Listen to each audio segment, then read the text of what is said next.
Welcome, fellas, to Gabbing Games. Good to see everybody. My delightful delinquents. It is I, Jaffe. What's going on, fellas? That was Phil Collins. Hey, there he is again. He's that's Phil Collins doing a song, "Burn Down the Mission," which is an Elton John song, but it was like a charity album or an album where him and his writer, what's his name, Bernie Taupin. Everybody came together and did versions of their song. So that was Collins doing that one. I like the guy. People listen, I was a kid of the 80s. People made fun of Phil Collins back in the day. They still make fun of him, but he's delightful. He's excellent. But the bigger point is welcome to the goddamn show. It is very, very nice to have you. It is very, very nice to see you here. We are going to be chatting all about the video games today. Later on this afternoon, early evening, of course, we will kick off the more rootin' tootin' fresh and fruitin' show, which is right here. Jaffe Speaks. That's coming up around 5:30, 6, whatever. It is what it is. But we'll be talking about anything and everything there. We'll be taking your calls, not necessarily video game centric. We'll talk games. We'll talk aliens, UFOs, politics, internet drama, all that shit.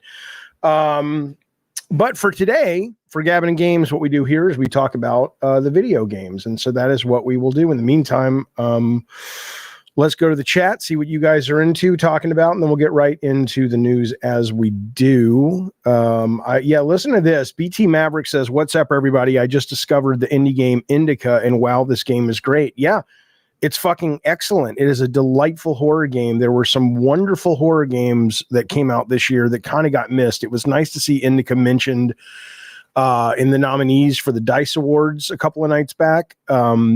It's a slow burn, at least at the beginning. You play this nun who is in this convent, and I don't know, in Russia somewhere back in the day, and she is starting to hear voices, and shit goes south pretty quick, and it's pretty cool. It's pretty freaky, and it's really unique, and it's a testament to kind of the stuff that you can do as a game creator if you're not beholden to a bunch of big money people and big teams, and you can just kind of take a vision of you and a handful of people and race ahead and express yourself. David Gaynor says, "Jaffe, will you play Tales of the Shire?" Absolutely. It's a cozy game about farming and cooking and decorating your hobbit hole and your relationships as a hobbit. Yes, I like cozy games, man. I am very much looking forward to that game. Let's see. I know it was pushed. I want to say Tales of the Shire. Let's see when that's coming out. Tales of the Shire. Here, check this shit out. Hang on. When is this thing coming out? Check out your screen, my dear friends. Tales of the Shire should be launching next month. Yeah, next month. It is. Yeah, it's very much. I don't think there's any kind of action if you're into the cozy shit, which I am. It's exactly like he says. You're kind of, you're building out your hobbit hole, and there are many tales of Middle Earth. Hey, shut up. Tales of courage and brave deeds in dark times. Trust me, it's not. It's not my. God damn, that video is awful. Hang on, let me go watch it on YouTube. Hang on, here you go. But yeah, there's not a lot of action adventure in here. It is very much. It's Tolkien Reading Day is March 25th.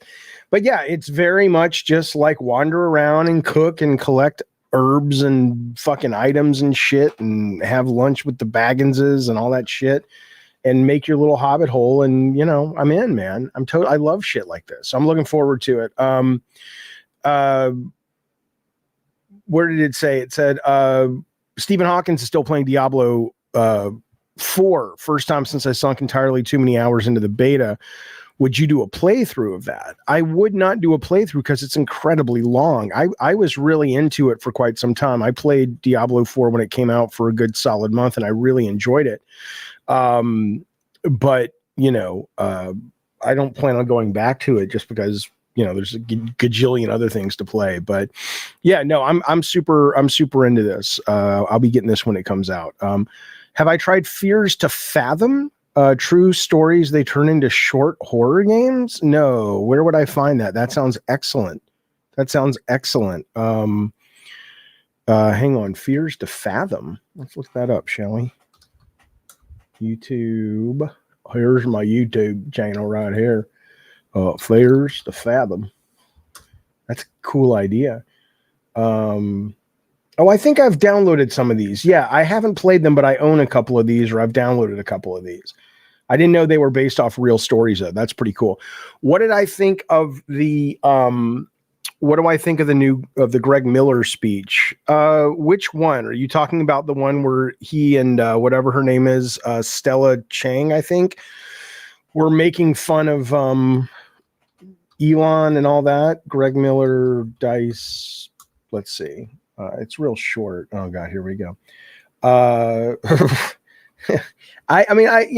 Here's what I'll tell you. Let me just play the little. Oh my God, these people! Just let man have his clip. Nobody cares what you think about it. Here we go. Here, but just in case for the people online, if you get mad at that joke, it's Greg Miller. G-R-E-G. So let's be clear. It was not a very funny show. It was not a very well-written show. It was boring as shit. Blah blah blah blah blah. But I think the joke they're talking about is where Greg says, "Working hard and." I don't care. I'll just tell you. Okay. Greg says something about tearing down democracy, making fun basically of Elon Musk. And I guess people are upset about it. And we can talk more politics in the later stream today. But what I will say is I think the show is really bad. I'm not a fan of it. I thought the nominees this year were really, really good.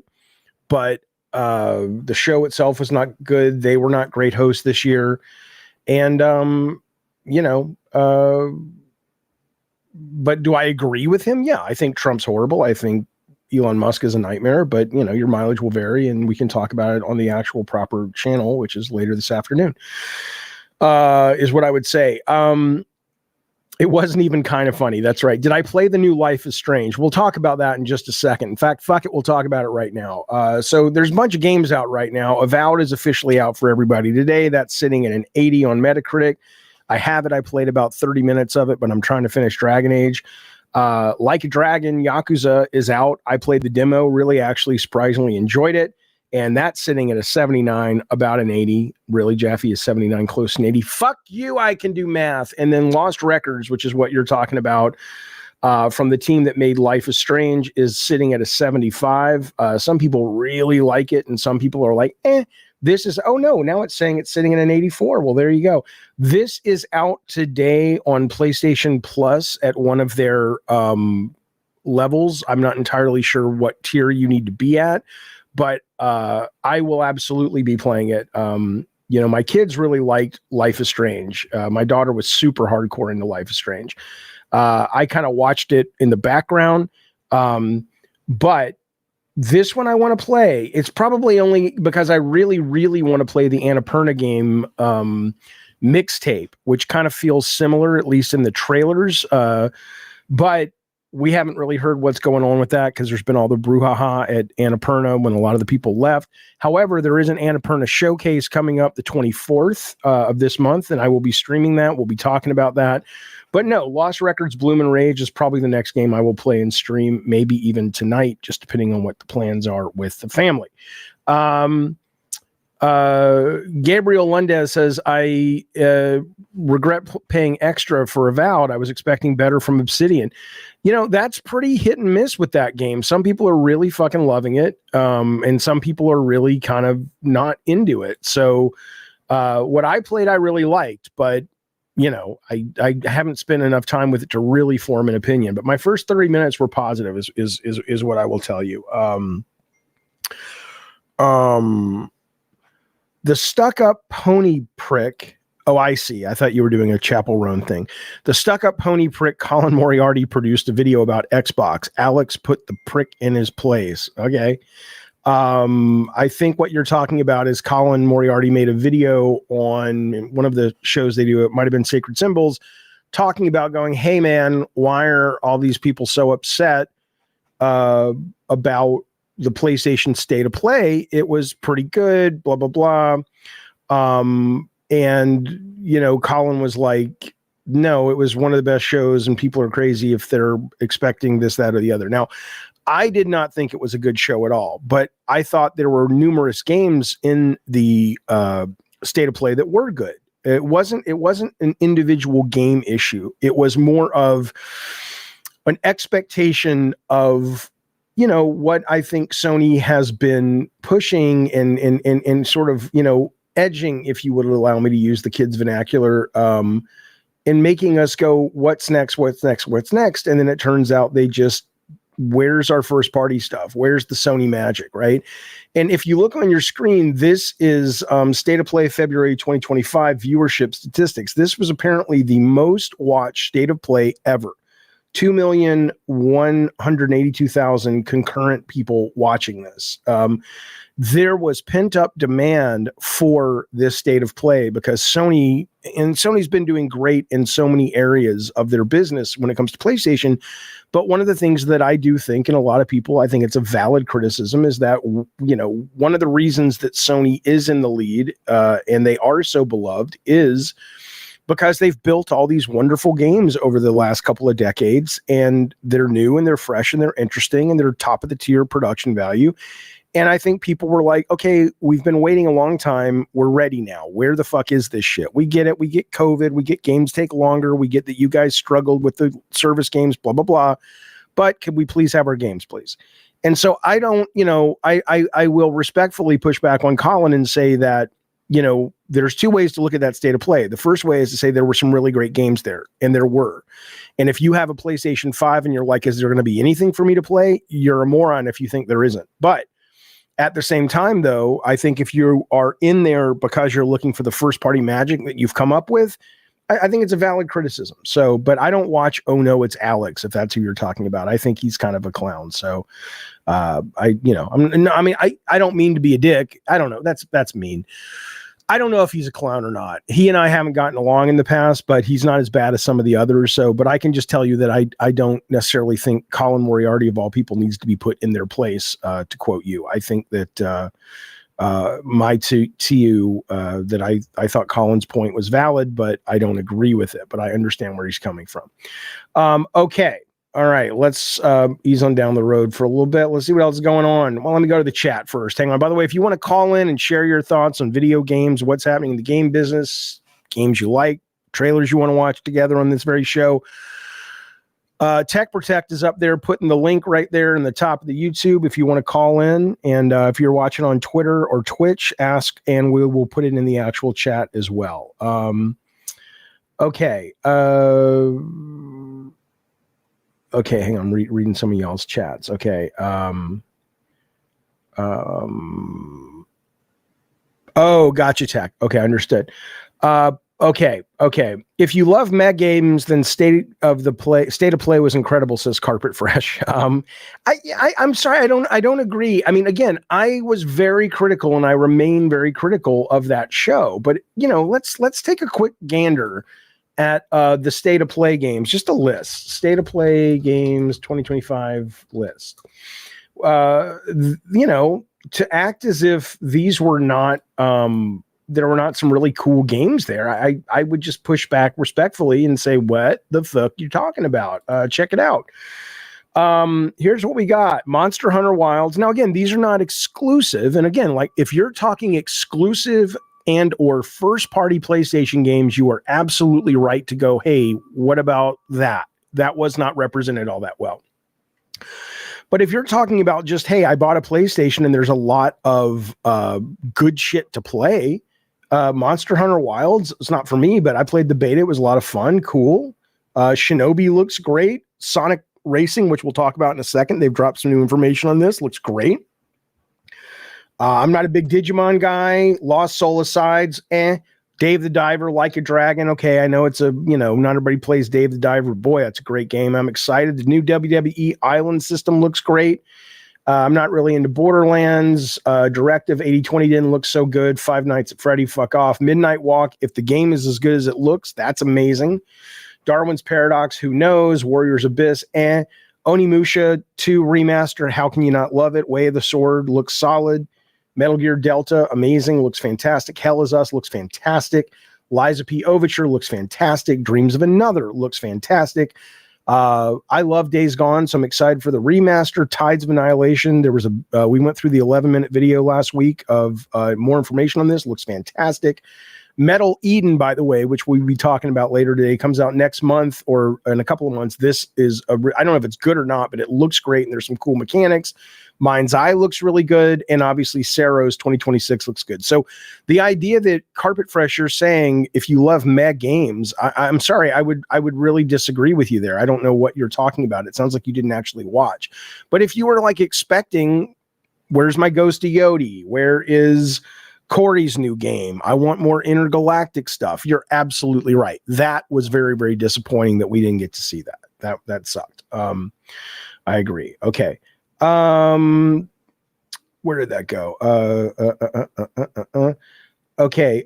Genuine question, says Insanity. What's with the Asmongold hate videos? Just general, because the guy's so on the fence and just sits in his room 24/7.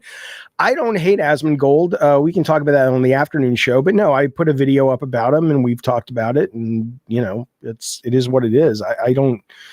There are people I will point to and say I fucking hate that guy. Like I cannot stand Smash JT, that guy. Asmongold, I'm on the fence about Asmongold. Not everything he says I disagree with, but I thought his video was misinformed. Okay. Which X says I was going to call in, but it looks too difficult. All you gotta do is click which call in. God damn it. We've been talking on chat forever. Get up in here.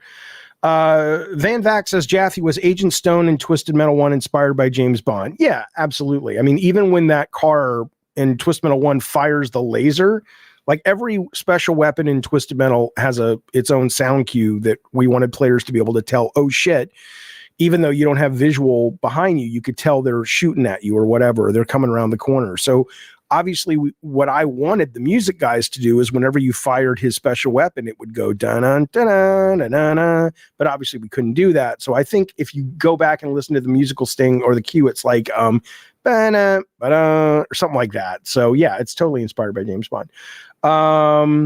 Okay. Yeah, Jaffe, don't forget about all the extra games added to Extra and Premium on PlayStation. That's true too. Well, like I said, the new Life is Strange game, which is now sitting higher than Avowed. If PlayStation wants something to crow about, you've got Avowed Day One, which is more commercial product for the mainstream. But then you've got Lost Records Bloom and Rage Tape 1 is out today. Day one, and it's free, quote, free on PlayStation Plus or PlayStation Game Catalog or one of those things. So, that's a feather in their cap. I'm quite excited to play this. Let's see.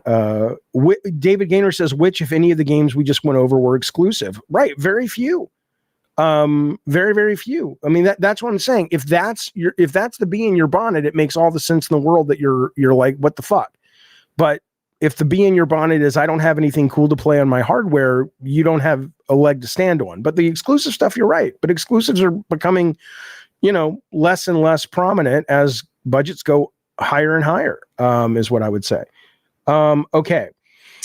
We just got reveals, says Brett, for Ghost and Intergalactic, and we know a lot of first-party games were canceled, so I didn't expect to see anything from Sony. But that's the level, Brett, more of inside baseball that the average fan not only isn't expected to have, but the answer would be it doesn't matter, right?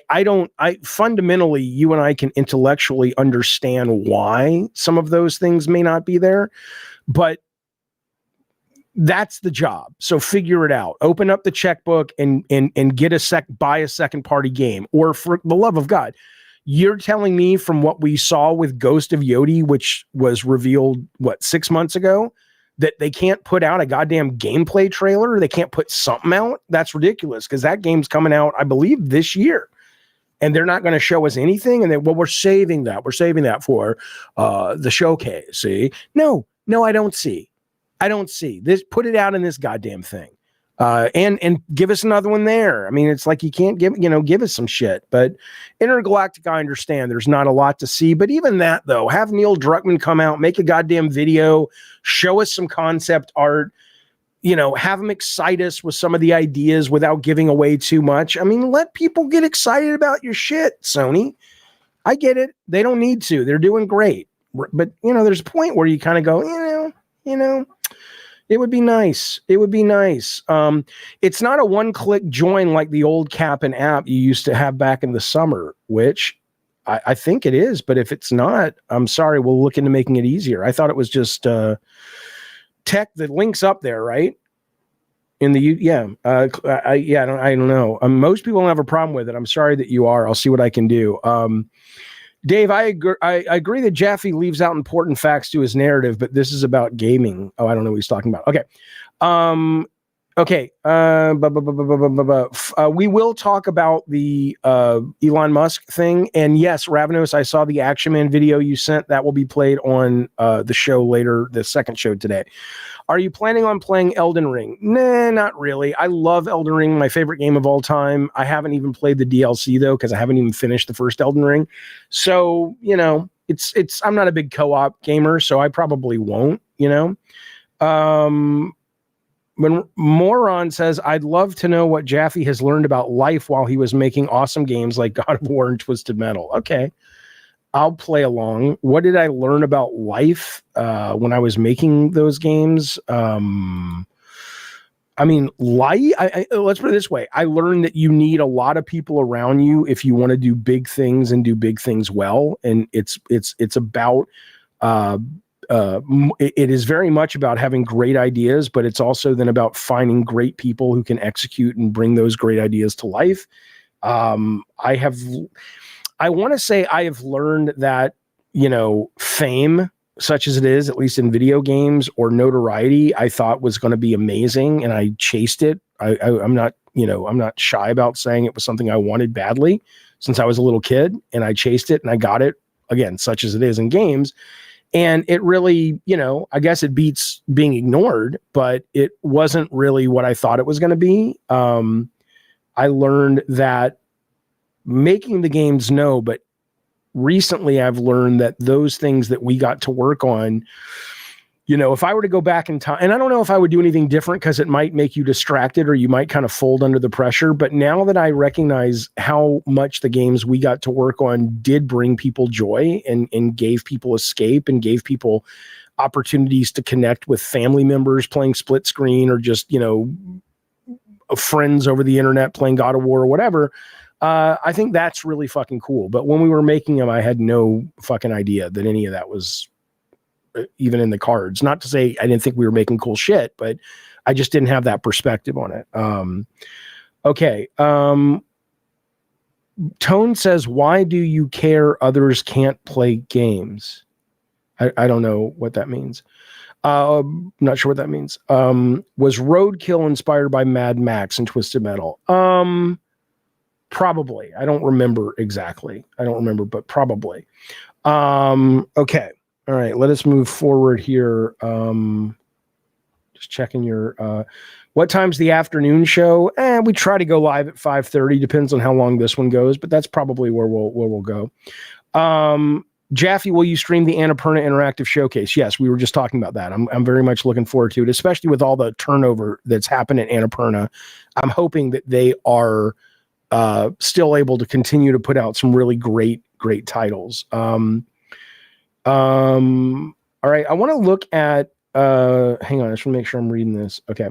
I want to look at one of the things they showed at State of Play was this game, which is where did it go? It is Sonic, right? So they showed Sonic, whatever the fuck the thing was called, Sonic Racing CrossWorlds, which I thought looked really fucking cool. I thought that looked really fucking cool, and I'm excited for it. And they just put out, or someone just put out, a vehicle customization video. It's really short. It's like 20 seconds, but let's watch it and see. Apparently they here for you. This is the craziest customization. Holy shit, they locked in. Okay, let's see. Let's see how great this looks. There we go. Play looks great. And these games have always been fucking great.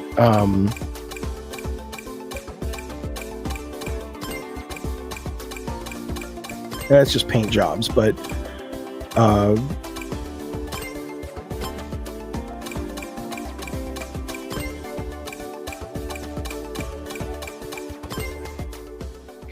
That wasn't much of anything. IGN had a really nice, like 6-minute hands-on of this game, and they really went into detail with some of the mechanics and stuff. And I'm super jazzed for this. I'm very excited for this game. Jaffe, who are you going to be playing Split Fiction with? I'll probably ask my son Calvin first, because he's a bit of a gamer, and if he doesn't want to play, then I'll probably reach out to somebody on the stream, maybe Rob the Mod or Bukaki or Tech Protect or something. Is what I would love to see on that game is if there was like a streamer mode where I could play one character and then the other character just is able to easily be, another player. It's like Rob the Mod plays for, an hour, and then he taps out and Tech comes in, and then he taps out and I bring in whoever super chats me, and and it may have that. I don't know. I don't remember how they did it with It Takes Two, but I am very much looking forward to it. Ravno says, I don't get the love for this game. Having played Sonic Racers or whatever, pass. Yeah, it's more for me, I guess. I thought it was great. I've loved the last couple Sonic racing games. David Gaynor also doesn't agree with you, Ravnos. He says, this looks really cool and fun. I would buy it if I didn't already have Mario Kart, because I'd rather spend my limited money on different games. I get that. They are different enough to merit the purchase, but not if you've got your fill, you're good. But I think these games feel, how do I put this? The Mario Kart games feel very like a precision watch. These feel sloppier. I don't mean janky in terms of the way it's put together, but they feel more like they feel more like they have more freedom to fuck around and try shit. And some of it works and some doesn't, but it's still pretty cool. Okay. Desert says Sonic characters are already fast. There's no purpose for this. Well, I mean, okay. But to be fair though, dude, you're talking about applying real life logic to fantasy, right? The Sonic characters, both in terms of the way they move right now and also what a game like this needs to be able to do, like drift and boost and transform into flying things and underwater things and all that. That and the speed and also the concept is more commercial. It's like, oh, you like Mario Kart? This is Sonic Kart. It's not, I don't think anyone's sitting around going, wait a minute. This guy runs fast already. Like for example, if they were to make a DC Universe kart racing game, I wouldn't be like, wait a minute, why is the Flash and Superman in a kart? I'd go, well, because it's a kart game. I guess I can suspend my disbelief, Desert, a little bit. Doesn't bother me. I'm looking forward to it. There was a game called something Runners with animals. It was like an animal foot race game, and they've made these throughout the years, but that was the one I remember first. Might have been Wild Runners on PS1. And whenever you're doing racing with bipeds, it just doesn't, maybe it's just an animation thing and someone can crack it, but it never really feels like the way you want to be taking corners and stuff in a racing game. And so even if they did have them running like in Sonic Adventure, I would still say, it doesn't really feel as good as drifting around in a car, but that's just me. Okay. Married. Have you played Crash Bandicoot Part? I did play Crash Bash. Well, I played the new one. Was that one the one? I don't think I played the original party game, but there was one that came out recently. Running Wild, Goodrich Games. That's right, is the running one on PS1. Okay. Let's move forward. My delightful friends. What do we got? Let's talk about, this is 20 seconds. I'll show it to you. You've seen this. This is Elon Musk has officially announced XAI's gaming studio. Here we go. So we're launching an AI gaming studio at XAI. If you're interested in joining us in building AI games, please join XAI. We're launching an AI gaming studio. We're announcing it tonight. Let's go. Epic Games. But wait, that's an actual game studio. Yeah. All right, so we're launching. And then, if you want some of his mentality, somebody called in yesterday and introduced me to this tweet from this guy, Mario Nawfal, which I thought was very, very silly. It's called How Woke Politics Took Over Gaming. And then Elon Musk was like, exactly, they destroyed the art. No, I mean, this guy, I mean, he would be kind of amusing if he wasn't also, like Greg Miller says, dismantling democracy. It's like, aren't you busy? You're not, as much as his fanboys want to say he can do anything, he never sleeps, he sleeps for 1 hour a day. No, he can't. No, he fucking can't. So, no. Don't you want the guy who's trying to cut government waste, as he says? Don't you want that guy to be focused on that job? That would be great. But regardless, though, okay, fine. So he thinks the art form has been destroyed. Elon Musk, you sad son of a bitch, you have enough money and clearly enough time that you must be playing games up and down the budgetary spectrum. To say that the art form of gaming is in no better, it is better than it has ever been in any other time. I'm sorry, but if you're only talking about AAA, then shame on you, because you don't know what you're talking about. But, it won't be the first time you enter into a business without really having done your research. But that said, so he, but I mean, I wish him luck, if he wants to make games and shit, and he's got some good ideas and he hires good people, that's excellent. Wonderful. But Elon is what the right thinks Soros is, but open about it. Yeah, I mean, whatever. I mean, love the guy, hate the guy. And again, I like, what I will say about Elon Musk is I'll say I like the fact that he is crazy enough to invest his money in some stuff that is bizarre and weird, and most people are too conservative to actually take those chances. I'm down with that. That's one of the things I like about the guy. But I think he's a shit human, and I think he is probably a drug addict who has way too much control over the powers of government, which is really fucking weird. But NXU says indie gaming is in a great state. AAA gaming is the worst it's ever been. That's debatable, but I can at least understand your position there. But the idea that the art form has been destroyed because why? Because AAA gaming is not in a great space. That just seems weird to me. It seems really weird to me. But yeah, he's out there, he's making this shit, and cool. Hopefully he'll make some good games for us. I mean, I have always been a fan of using AI for gaming. There's in fact a story today, speaking of whatever this is, Twitter,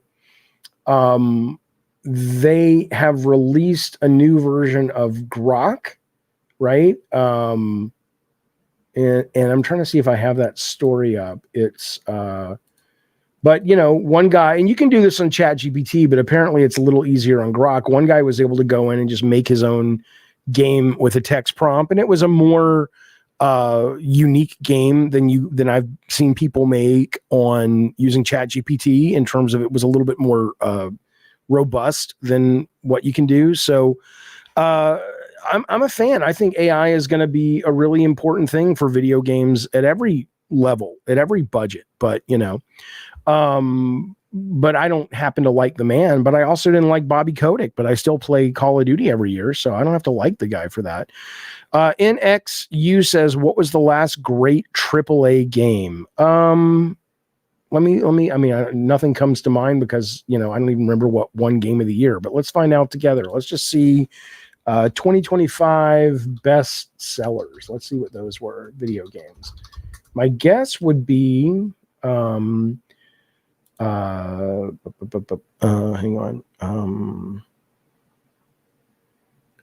Okay. Let's see. Well, that's coming. Oh, wait, 2024 is what I want. I'm sorry. Here we go. Here were the best-selling games, right? Okay. I liked Marvel. I would say Miles Morales I like more than Spider-Man 2, but fine. Dragon's Dogma 2 was great. Hogwarts Legacy, apparently I didn't play it, was great. Elden Ring's one of the best games ever made. Call of Duty Modern Warfare 3 is great. Helldivers 2, I'm not a co-op guy. That was great. There's a lot of great. Kingdom Come Deliverance is an indie game, but it's plays like a AAA game.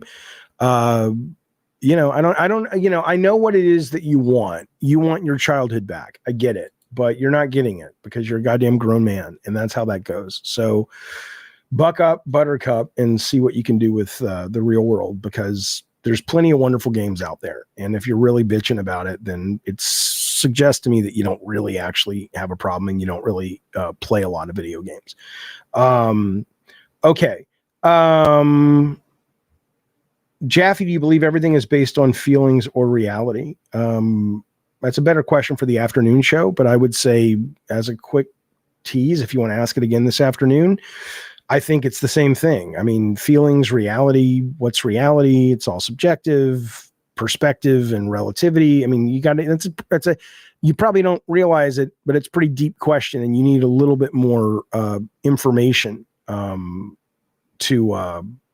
answer that question in a respectful way. Okay. I want, says NXU, the studios we used to expect consistent games from to deliver consistent games again. Well, can you give me an example of who's not doing that for you? I mean, Sucker Punch comes to mind. They consistently make games. Insomniac comes to mind. They consistently make games. The guys who make the Forza Horizon series consistently put games out. I'm not saying you're wrong, but I'm wondering, could you offer some examples of what that means? That would be great. Utmo says games are fucking amazing right now. The fact these grifting losers are miserable over it is icing on the cake. Well, yeah. Tones Mick, I agree. Games is the best it's ever been. Why is everybody so negative? My only guess would be that is because they're really not searching. They're going to, if you go right now, let's just stick with PlayStation for a minute, because that's where a lot of people who watch this channel, PlayStation store, this is kind of where they only go there. They won't look anywhere else. And so, and fine. I mean, maybe Sony should do a better job at getting people to kind of look at things. But if you look at the top games, a lot of it might be an age thing, right? There are people who, this is not a lie, right? Fortnite is the number one game in the world, and probably, but certainly in America and in most countries in Europe. These games that a lot of you guys, I can tell, will poo-poo right now in this chat. This is what people are playing, man. This is what I'm sorry, but other than Kingdom Come, every one of these is either free or online or competitive or co-op. And I get that you don't like that. I respect that, right? I've loved Ninja Gaiden Black 2, the remaster. I'm looking forward to the new one. I love Sniper Elite 5. I've been playing a little bit of this when I've been busy. Kingdom Come Deliverance 2. I mean, to look at these games and act as if, and again, you have a right, of course, to your opinion on things. Just because I like it doesn't mean you're going to like it. But are you really looking at a lot of these games? Like even Eternal Strands is, I wouldn't say it's a AAA game, but it's really interesting. It's worth your time. Rogue Waters is a great strategy fucking pirate game. I just want to go through these briefly and just kind of see. I mean, the last Indiana Jones game was great. Turbo Overkill was a fucking phenomenal boomer shooter. What else do we got? I mean, some of these are, now some of these small games that a lot of these guys don't look into are also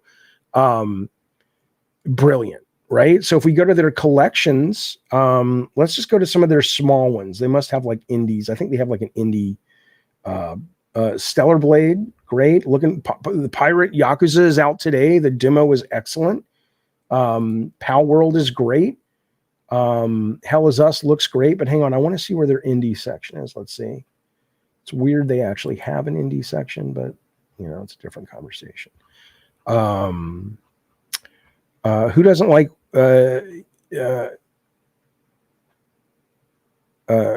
shout out to Jedi Power Battles? Yeah. No, Kingdom Come Deliverance left control is excellent. Where's the fucking, give me some indies. For all ages, PlayStation Studios. Isn't there like an indie category here? play together, story driven. Fine. Let's just do story driven. Let's see what's in there. Yeah, well, Nine Souls, people love. The new Final Fantasy game, obviously, Alan Wake 2, Hogwarts we talked about. The Quarry was pretty good. Baldur's Gate 3 was great. The Devil in Me was great, probably the best one that they've made in that series. So I guess my point is, to whoever asked that question, I really don't know what you're talking about, man. The idea that the art form is ruined and, Returnal is brilliant. And these are, I just don't understand. Let's put it this way. I would say this. I would say your argument often falls flat about this topic because you hear a lot of people saying it, and it makes you go, are you aware of the games that are out? Maybe you're just not aware, or maybe you just, I don't know. I don't know what else it could be other than you just like to complain, because games are great right now. When Elon Musk says they destroyed the art, I mean, you must know, whatever side of the political spectrum you hang out on, you must know that this is manipulation. They destroyed the art. Man, if they destroyed the art, then why is he playing so much, or quote, playing so much Diablo? Or what was the one that came out recently? The top-down RPG, the hardcore one. I haven't played it. Paths of Exile 2 or something. Well, he seems to still be playing it a lot. So I don't know. My point, says NX, was AAA game studios are not good, and that studios that used to deliver great games are not consistent. And my point is, can you please give me an example? Name a studio that's not consistently delivering great video games. All right, I want to watch this. This is a 2-minute clip with Bobby Kotick talking about why he decided to do the Activision Microsoft deal, which I liked when I heard about it. I like it now. I'm happy that Activision shit is on Game Pass. I think it's great. Here we go. Let's watch this. Happened. I got to a place where I was. By the way, let's be clear. Bobby got himself a tube of Ozempic, and he's been using it. Good for him. I'll tell you what happened. I got to a place where I was really worried about the industry. And this is what I started to see. And it happened a few times before, but there wasn't resolve. So like Disney, Warner. If you don't know who this is, pay attention. But if you don't know, this is the guy who used to run Activision for a very long time. He bought it for like almost no money when it was on its last legs. And then he really rode it into a huge success. He's an absolute wonderful executive and a seemingly piece of shit person. But here we go. Paramount, all the entertainment companies came in, did badly, exited quickly. And they did it, like in Disney's case, like 4 or 5 times. We never had Chinese competitors. Like this was a whole new thing. And it's like, where did these guys come from? And like, look at the work ethic and the capability. And, Tencent, it's the biggest video game company in the world by a mile. By a lot. And they're in a market that we can't enter. I've seen the movie in Hollywood, and I watched every one of these Hollywood companies move to a subscription model on streaming and destroy all their value. And I thought, same thing's going to happen to us. I was really worried that not just that the business model was going to get attacked, which that's obvious. And like that was the only disagreement. We got the deal done in 3 days. And the only disagreement we had over like the future of the operation of the business was Game Pass. And I said to them, like, Game Pass is one price for all subscription of otherwise $60 games. You're saying an unlimited subscription from Microsoft for any game. Yeah, and my view is like, we have a game called World of Warcraft that we have $15 a month. For one game. Yeah, why would I Right. put that into a Game Pass. Right. Yeah, where it's like with Spotify, where suddenly you get 50 cents a month, Right. And I for the best.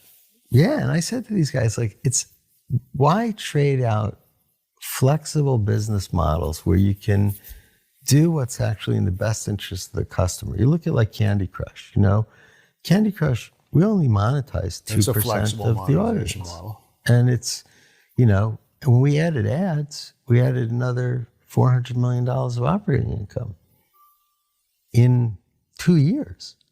Like, why would you, and like, And why would you give it all away for one price? you wouldn't. But I didn't believe in that. But the beauty of your Microsoft is like, you can take that bet. So, I mean, I couldn't tell you why they did it. I'm glad they did it. I'm very, very glad and grateful they did it because, we get to be the beneficiaries of it. But, he's not wrong in that I don't understand how they're making money yet, but I hope they do. I love Game Pass. I think it's fucking excellent. But I thought this was interesting. I mean, again, I had Michael Pachter on the show, the financial analyst from Webbush, and he was like, I said, what do you think of Bobby Kotick? And he's like, oh, he's a great friend of mine. He's a really good person. I said, really? He says, the only problem with Bobby is he's really fucking greedy. But being really fucking greedy probably makes him a really good executive, even though he's been, it seems like he put that money above everything else, including treating people at the company or allowing people to be treated at the company or overlooking negative ways people were being treated as companies. The money made that mattered more to him, but Jonathan says, I don't think Game Pass is making any money now. It's all about the future and what they might make in the future. Yeah. I mean, I still think Bobby Kotick's a better executive than Phil Spencer is. And so it's not like Bobby Kotick doesn't have the data, and he probably doesn't look at the data and go, I don't see how you're ever going to get to the number of subscription that you need. But I'd like to think someone at Microsoft has done the numbers and they actually think it's possible. But in the meantime, if it's not, I don't give a fuck. I don't give a fuck. It's been a good ride, and that's the main thing. Well, no, he's not. So in the chat, we've got my Tayu saying Bobby is wrong. How is being subscribed to Game Pass bad for me? It's not bad for you at all. He's not saying that, but that's like saying how are free French fries at McDonald's bad for you other than the health issues? It's not bad for you, but it's bad for McDonald's. But Microsoft may have been thinking, look, we have to flip the script and we have to, roll for a fucking double sixes on the craps table because we're not making it the way we're doing it now. I don't fucking know. We can't understand how Game Pass has profitability. We are assuming Microsoft is responsible for the full price of the games they provide access to, says NXU. Yeah, but I don't care. I guess that's the trick is, the reason I think a lot of gamers who push on Game Pass is a negative thing, I don't really take that seriously because their argument is more, well, it's not sustainable or we don't know how it makes money. And I'm like, I don't care how it makes money. And you shouldn't care how it makes money. It's good for you for right now. Don't worry about it. My TU says he said it's bad for consumers. Bobby Kotick and this thing I just played. You did? Let me see where that was. Do you remember where that was? There was only here. All right, let me see. It's the good news is it's closed caption. One price of subscription, and he says, my view is like World of Warcraft. We have 15 a month. If you were one game, why would you put that into Game Pass? And I said to the guys, why trade out flexible business models where you can do what's actually in the best interest of the customer? Okay, I see what you're saying. Well, I don't know what he's. Let me see. Let me have him say that real quick. For the best. Yeah, and I said to these guys, like, why trade out flexible business models where you can do what's actually in the best interest of the customer? You look at like Candy Crush. Why would a flexible business model? Okay, but if he's talking about Candy Crush, yeah, that's different because it's not like then basically Candy Crush, he's saying, okay, so Bobby Kotick, you're saying make every game free like Candy Crush and just monetize 2% and run ads? I mean, that would be great too. But that's not, although then you'd have to change the game design and you'd have to make it worse. So you'd have players needing to basically have a shit experience, because if you don't pay 2% or you don't pay, if you're not in the paying 2%, you get a fundamentally poorly designed game that has these paywalls put up that is not in the best interest of the game player. So I would actually say he's wrong on that, frankly, is what I would say. Okay. He says, Saltsy, if you're not on Game Pass, you can set any price point you want. Yeah, but that sounds like it's in the interest of the publisher, not the customer. Matayu says, I spend far more on Game Pass than the $120 I might pay. Rizzler says, I was thinking about buying a PS5 next year since I don't have any PC or console. I thought I should buy it next year or wait for PS5, PS6. Well, speaking of that,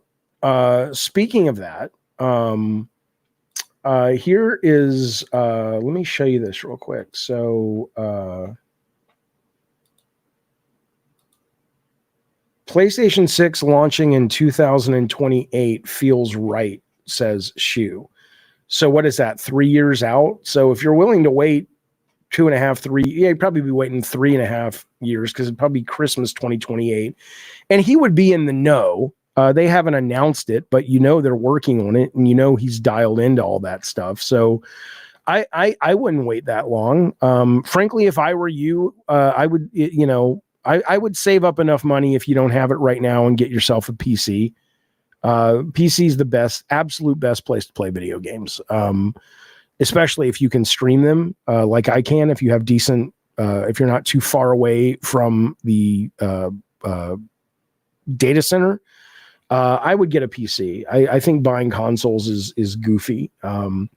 But again, if you want to buy consoles because you really just want to see, I mean, you can do the PC in front of your couch and all that, but if you really want to run out and just buy a console only, I would get a PS5 then, but I would maybe wait for a price drop, because there's gonna be one coming. But if you're waiting for something to play games on, for me, I wouldn't want to wait 3.5 years. So if you are going to go pick up a console, then go pick up a PS5 Pro is what I would say.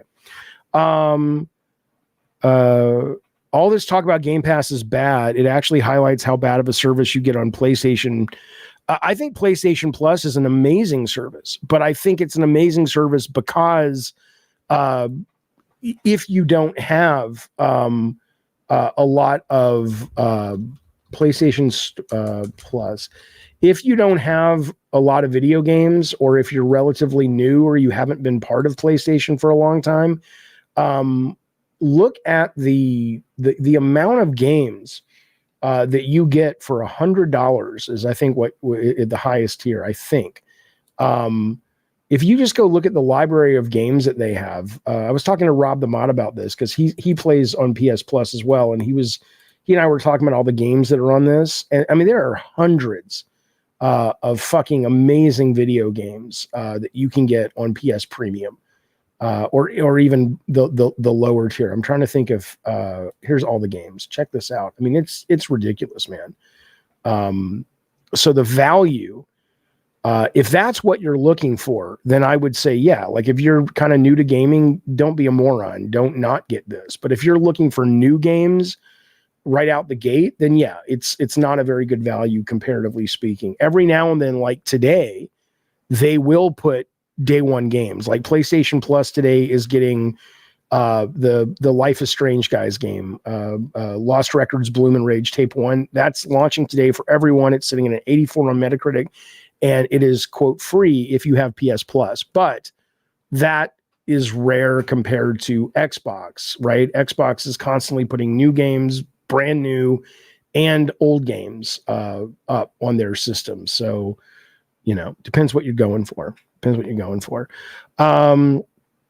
Yeah, if you guys want to hear about drama, that's cool. I do that in the afternoon, or I do that on the Jaffe Speak show. I love drama. I will love to get into the mud with you guys and wrestle about all the shit that you think I'm an idiot about, and I think you're an idiot about. But that's not what this show is. But you're welcome to come back to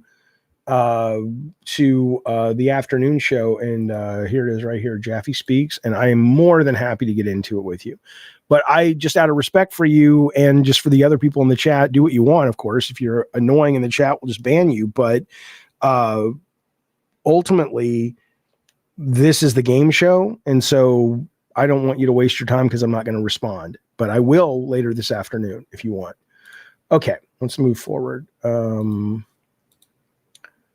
What else do we got? This is weird. I don't know if any new information has come out about this other than the headlines. Despite big success, Marvel Rivals, which just, I think they've already, or they're about to drop The Thing and Johnny Storm, Human Torch as their new characters this week. Despite its big success, Marvel Rivals director and others have been laid off. How? How is this possible? The hero shooter development US-based team has reportedly been hit with layoffs. The director has been removed along with a lot of other people. Posting on his LinkedIn profile, NetEase's California-based game director Thaddeus Sasser claimed that an unspecified number of Marvel Rivals devs have been let go, including himself. He says, "This is such a weird industry. My stellar, talented team just helped deliver an incredibly successful new franchise in Marvel Rivals for NetEase, and we were just laid off." He confirmed that level designer Gary McGee has been let go as part of the layoffs, while another, Jack Burrows, confirmed he had let him go as well. Just got laid off from a job working on Marvel Rivals with NetEase, they wrote. "Was an enormous pleasure to work with my American coworkers who joined me in this sad culling. Just couldn't dodge that big boot, I guess, no matter how big the success or the gig of the gig. Surprise layoffs follow what appeared to be a hugely successful launch for the hero shooter. Since its debut in December, it's enjoyed consistently high player numbers on Steam. It's been a massive hit," says industry analyst Matt Piscatella. "One of the few games that has been able to break through the live service wall. When Marvel Rivals first released, the game saw 650 players concurrently. This is higher than other popular games like Apex Legends, Path of Exile 2, Helldivers 2, and GTA 5. Cinematic director John Ebinger wrote, "The only insight I can possibly add is that I'd heard NetEase is pulling all investments out of North America. Started last year. Are these layoffs all the design team? If so, it appears no. It doesn't matter how successful your game is. Corporate policy generated by geopolitics and trade relationships do." So it could be, it could very well be that this is something to do with what's happening with tariffs and threats of tariffs, or I mean, and that's me just reading into it. I haven't been following the tariff situation or the China-American geopolitical situation as it might relate to video games, but these are his words. It doesn't matter how successful. Corporate policy created by geopolitics and trade relationships is what matters. And they're apparently doing it. They're pulling all investments out of North America. So we'll see. We'll see. Goodrich says, I was wondering if this was a pull out of California. It could be. It could be. But I mean, I don't know if they have any other investments out of California. Jaffe reporting is kind of disingenuous right now. 6 people were laid off in a Seattle support studio. The main dev team and director are in China. Oh, okay. So there were only 6 people. Oh, well then there you go. I appreciate the update and the insight. Where are you getting that from? Where are you seeing that? So Rivals is not going to be getting updates or what, says Indatsu. It doesn't sound like it. It sounds like they're going to keep going. I don't know who you can blame, if there's anyone to blame at all. Maybe it's like, maybe they're not. According to this guy, they are pulling all their investments out of North America. At which point the question is, does NetEase have more investments in America that are bigger than a 6-man team? NetEase used to be the publisher of Marvel Rivals or Marvel Snap.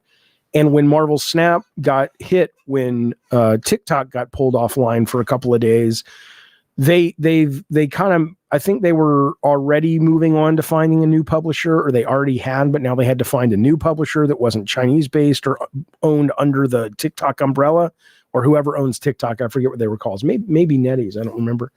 But I am curious then. So even if it is only 6 people, even if it's only 6 people, then the question really to me is, is that all that was, or is it a bigger thing like the animation director was saying, and they are going to be pulling all their investments out of the country? Okay. Yeah, guys. I read all the chats. Nino says, Rivals never caught me. I'm a Marvel fan too, but it does not look appealing to me. I really like it. The reason I kind of backed off playing that game for me had more to do with the fact that I just know, I'm not going to be able to get that engaged with it, with all the characters coming out and the meta changing, and I'm not very good at those games anyway. And so I kind of just am like, I'll stick to Call of Duty, but I really like it. Matthew says Marvel Rivals is not a good game. If it didn't have characters, it wouldn't be a thing. I mean, I know a lot of people who don't agree with you, but yeah, I mean, if you feel that way, it's probably something you shouldn't play much. Super chat coming in from BT Maverick. Thank you, buddy. He is a member for a month here on the Diet Soda Soldiers. I appreciate it. He says all these guys crying about Game Pass and say they don't rent their games and buy them are all using mom's Netflix accounts. They could be. I mean, I love games, man. I'll take them where I can get them. If you want to put them on Game Pass, great. If you want to sell them, great. If you want to sell Grand Theft Auto 6 for $100 or $200 basically for a month early access, if I got the money at the time, I'll pay it. Games are great. So, enjoy that shit if you want to. Shuhei Yoshida, a buddy of mine. I like this guy. He was an executive on pretty much every game I worked on, starting with Twisted Metal Black. It's interesting now that he's able to come out and be a little bit more free with his opinion, not free enough to come on this show, wink, because he knows I'd ask where the dead bodies are buried, at least the ones I don't already know about. But that said, he's right. I wouldn't come on this show if I was him. But that said, though, he has opened up and said that the speculation that he was kind of pushed out of his role at Sony when Jim Ryan came storming in is accurate. He had no choice. They said to him, look, you can go run the indie division. And Shu pretty much said that if it was that or leave the company. So he chose, and Shu's great. I mean, Shu's one of those guys that's like a, fucking general in an army. He'll go where you put him and he'll do amazing shit. And he did. And I hope to see him. He's not retired. He's staying in the business. I understand he's probably going to continue in the indie space. And I think that's fucking excellent. But, Jim Ryan, I can tell you, what Shu is saying though, not that she would lie, absolutely tracks, because the guy who really gave me my career, there have been a handful of people really responsible for my ability to have opportunities in the industry. Alan Becker is the main one, who founded Sony Santa Monica and then went on to run Sony Japan for a long time. And my understanding is that guy got a call on Friday that it's like, hey, it's your last day. This, by the way, was the first employee ever even before it was called Sony ImageSoft. And then it became Sony ImageSoft. He was the first one, and he was there up until PS4. And then unceremoniously, it was like, all right, you're done, says Jim Ryan. That's the story I heard. And I'm pretty sure it's accurate. I can't tell you it's definitively true because I wasn't there. But it's horrible. And then Shu said something in one of these interviews recently where he's like, all those first generation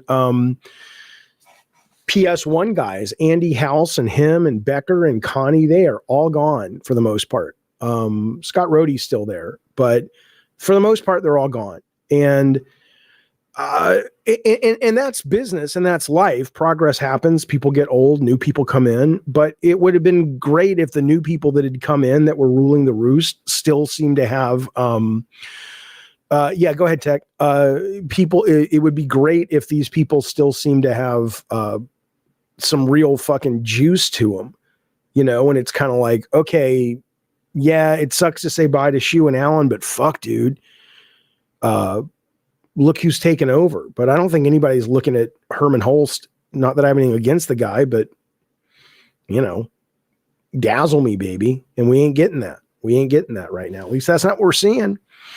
Trust me, man. If you had somebody with piss and vinegar, they would be fighting for the state of play, and they would say, hey, I don't give a fuck what we have to do. Wow the fans. Wow the fans, man. 2 million plus people tuned in concurrently to watch that goddamn show. Could you show us some first party juice, baby? That's it. That's it. Am I going to watch the Obsidian Twitch stream? No, probably not, because it's probably going to be about Avowed, and I've barely played it, and I want to play it before I get anything spoiled and everything. But yeah, Jim Ryan just made the list, says Darth Nugget. Yeah, I get it, you know. Okay. Let's move forward. What would the first party juice be? Well, meaning that somebody would say, hey,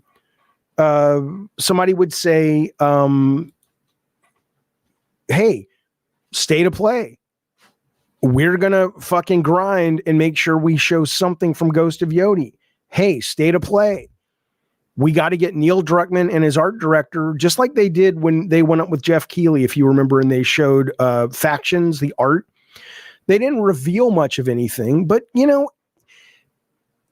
give them a fucking, you know, give them a little tug when they, you know, give them a happy ending or something. It's like, is it that hard to send a camera crew to Neil and Naughty Dog and say, hey, look, we don't want you to reveal anything meaningful, but could you show us some concept art? Could you talk about the game a little bit? Could you talk about the vision and maybe show us a little hint of something? Why the fuck not? You know?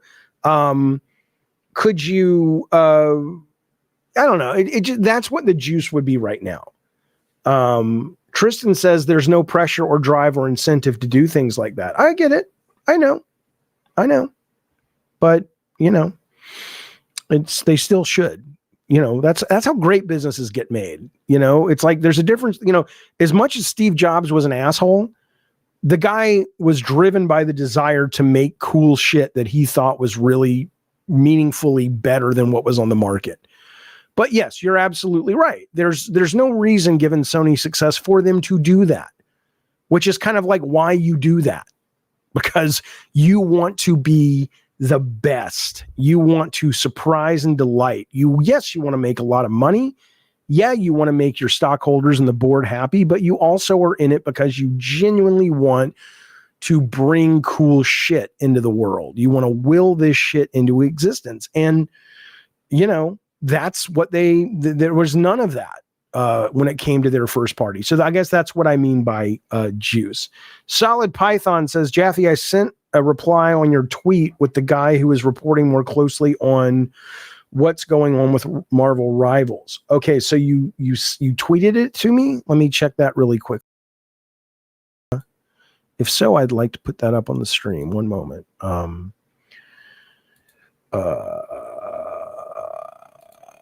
Hang on, my dear friends. I will be with you in a moment. Did you reply to me, Solid Python? Was that what you mean? Yeah, you're right. Alan says God of War and Twisted Metal definitely had amazing marketing moments with Hydra and the Eiffel Tower. All of those were planned. And it's exactly what we called them. We called them marketing moments. We were like, hey, we need stuff to wow the fucking people and have them go, holy shit, I fucking love this. Absolutely. It's a reply. Okay, let me check real quick. It's a reply to this stream. Okay. So what he's saying is, okay, so Nick Calandra, and thank you, Solid Python, for that, says digging into the Marvel Rivals stuff for Unpacked. I guess that's his stream or show or something. 6 people total got let go of, which sounds like the whole North American division. Updating for this one is it's a weird story. He says, to me, this seems like it might have more to do with tariffs and politics, plus cutting cost at a North American studio. NetEase is coming out of China than it does with the success of the game. Really no other reason I can work out that this would make sense. Right. So it sounds like we've kind of arrived at that. And it sounds like you're right. And I appreciate that. Interesting. Gabriel says, Jaffe, would you ever consider having a GTA roleplay server? I've been getting a bunch of requests from this one company on my whatever it's called, on my email, and saying, hey, can we sponsor you for this or whatever? And I don't know what the fuck it is. And then Tech Protect was telling me what it is. And I'm like, that sounds kind of cool and interesting. And so I'm every day I get a little bit more interested in kind of dipping my brain into Grand Theft Auto Online. So my answer to you would be yes, I'm interested in learning more about it, but I don't know a lot about it as much as I need to. Captain Hindsight says this is why the video game industry is failing. The sales are pitiful. I would challenge you, good sir, to show me where do you see the sales are pitiful? Sales are amazing. PlayStation is doing amazing right now. The Game Pass division is up 2% this quarter. Nintendo's down a little bit, but obviously they're trying to push up to Switch 2. Steam has got the highest concurrent ever, like a couple of weeks ago or a month ago. I would push back when you say that there is a narrative, you guys, and whether you are left or right or center or you don't even think about stuff like that, I would really push you to. You don't have to like the games that are out there or anything like that, but I would absolutely push you to question when people tell you that the video game industry is doing terribly and poorly.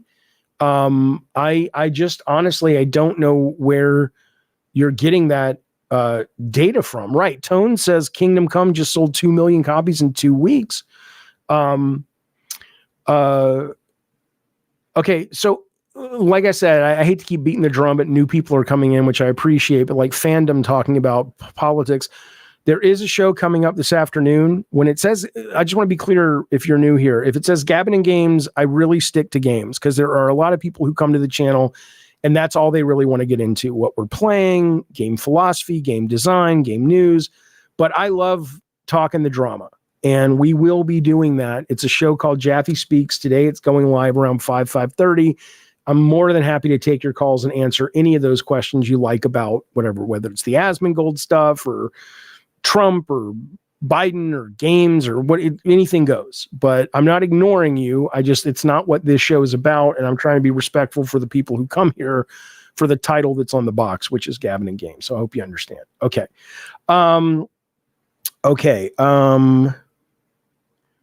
Yeah, we just talked about the Marvel rival stuff. It is interesting. It is interesting. Nova Penguin says it's only doing poorly for employees, not for the people in charge of the money. Right. I mean, 100%. I would never want to fucking work in the video game industry at AAA as a full-time job. I still think if my kids, and they won't because they're not into it, but if they came to me and said, hey, Dad, what do you think about me getting into making video games? I would say, yeah. But I wouldn't fucking go work like at a professional video game company. No way. No fucking way. But I'd make your own, get some friends together on the internet, make some cool shit, maybe join a AA studio or an indie studio. It's still going to be tough, but you know, why, unless you are like one of those, I have talked to programmers recently who work at Sony and he said to me, he's like, you know, if you're a designer, maybe an artist, if you want to, you know, express your own visions, that makes sense. But if you're like a tech guy and you really want to play with the latest, greatest technology, then I think he has a point. Go get a job at one of these big companies, 100%. But short of that, though, no, I would say that stay in the indie space, man. All right, listen to this. Speaking of, Nova says tech employees are pissed that everyone got to demand higher offers during COVID. Now they're pushing back via mass layoffs to make people desperate so they'll accept lower pay. Yeah, it's terrible. Okay, listen. This is interesting to me. So this is one of the Sony first party games that we're talking about that people were like, well, where was Fair Games, which is the Jade Raymond game. Fair Games release window, story trailer, and everything we know about the game. Now, this is a game that I believe it's been reported or it's been rumored, I'm not sure which one, that it has been pushed back to 2026. We haven't yet. Yeah, Jeff Grubb was saying that is a rumor.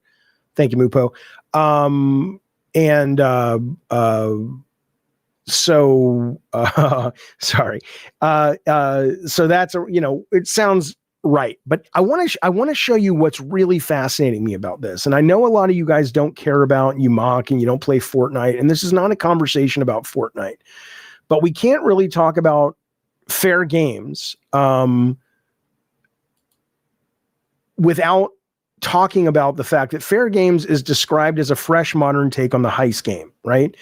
Aims to be a competitive heist game where people steal from the rich to rebalance the scales in a society where billionaires hold an increasingly large share of the wealth. Okay.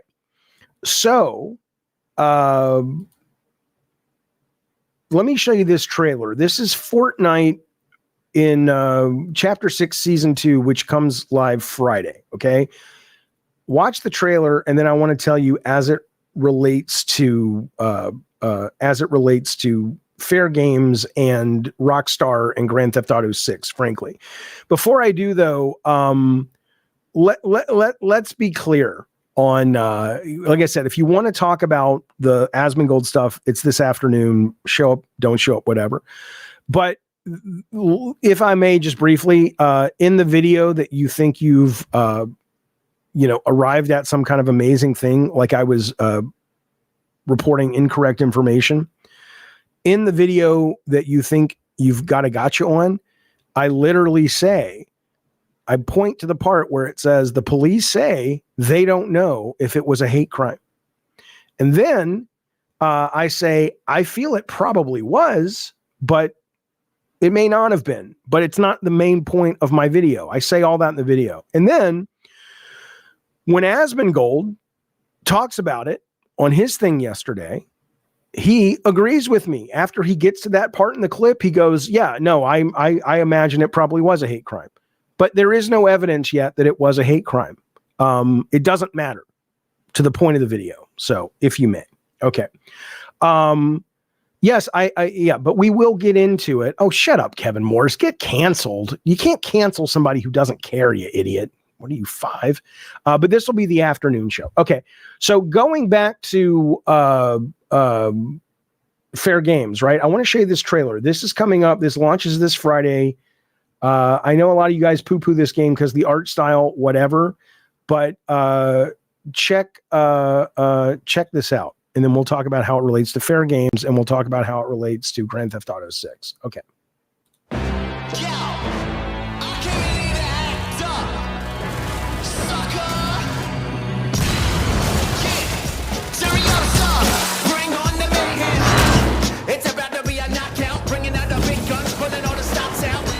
This ain't what you expected. Buckle up, it's about to get hectic. 1 for the money and 2 for the show. Make it loud, yeah, that's all that we know. Foot to the floor, now we out of control. When I move, you move. Everybody, let's go. Now run them up. Start up a rocket, y'all, let's turn it up. Run them up. Now bring on the mayhem. Run them up. Start up a rocket, y'all, let's turn it up. Run them up. Now bring on the mayhem.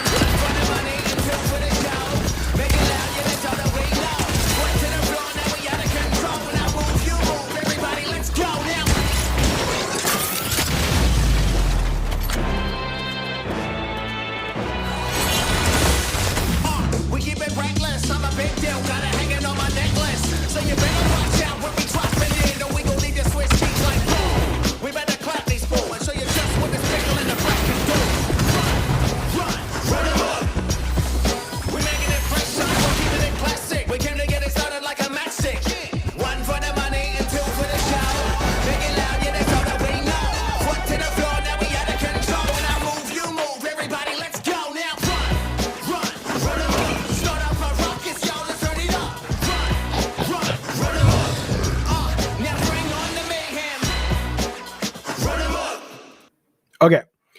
So I show you this for a couple of reasons. Number one, it sounds, again, we don't know exactly what the mode is. Maybe they've released it and I haven't read it, but this is just the trailer.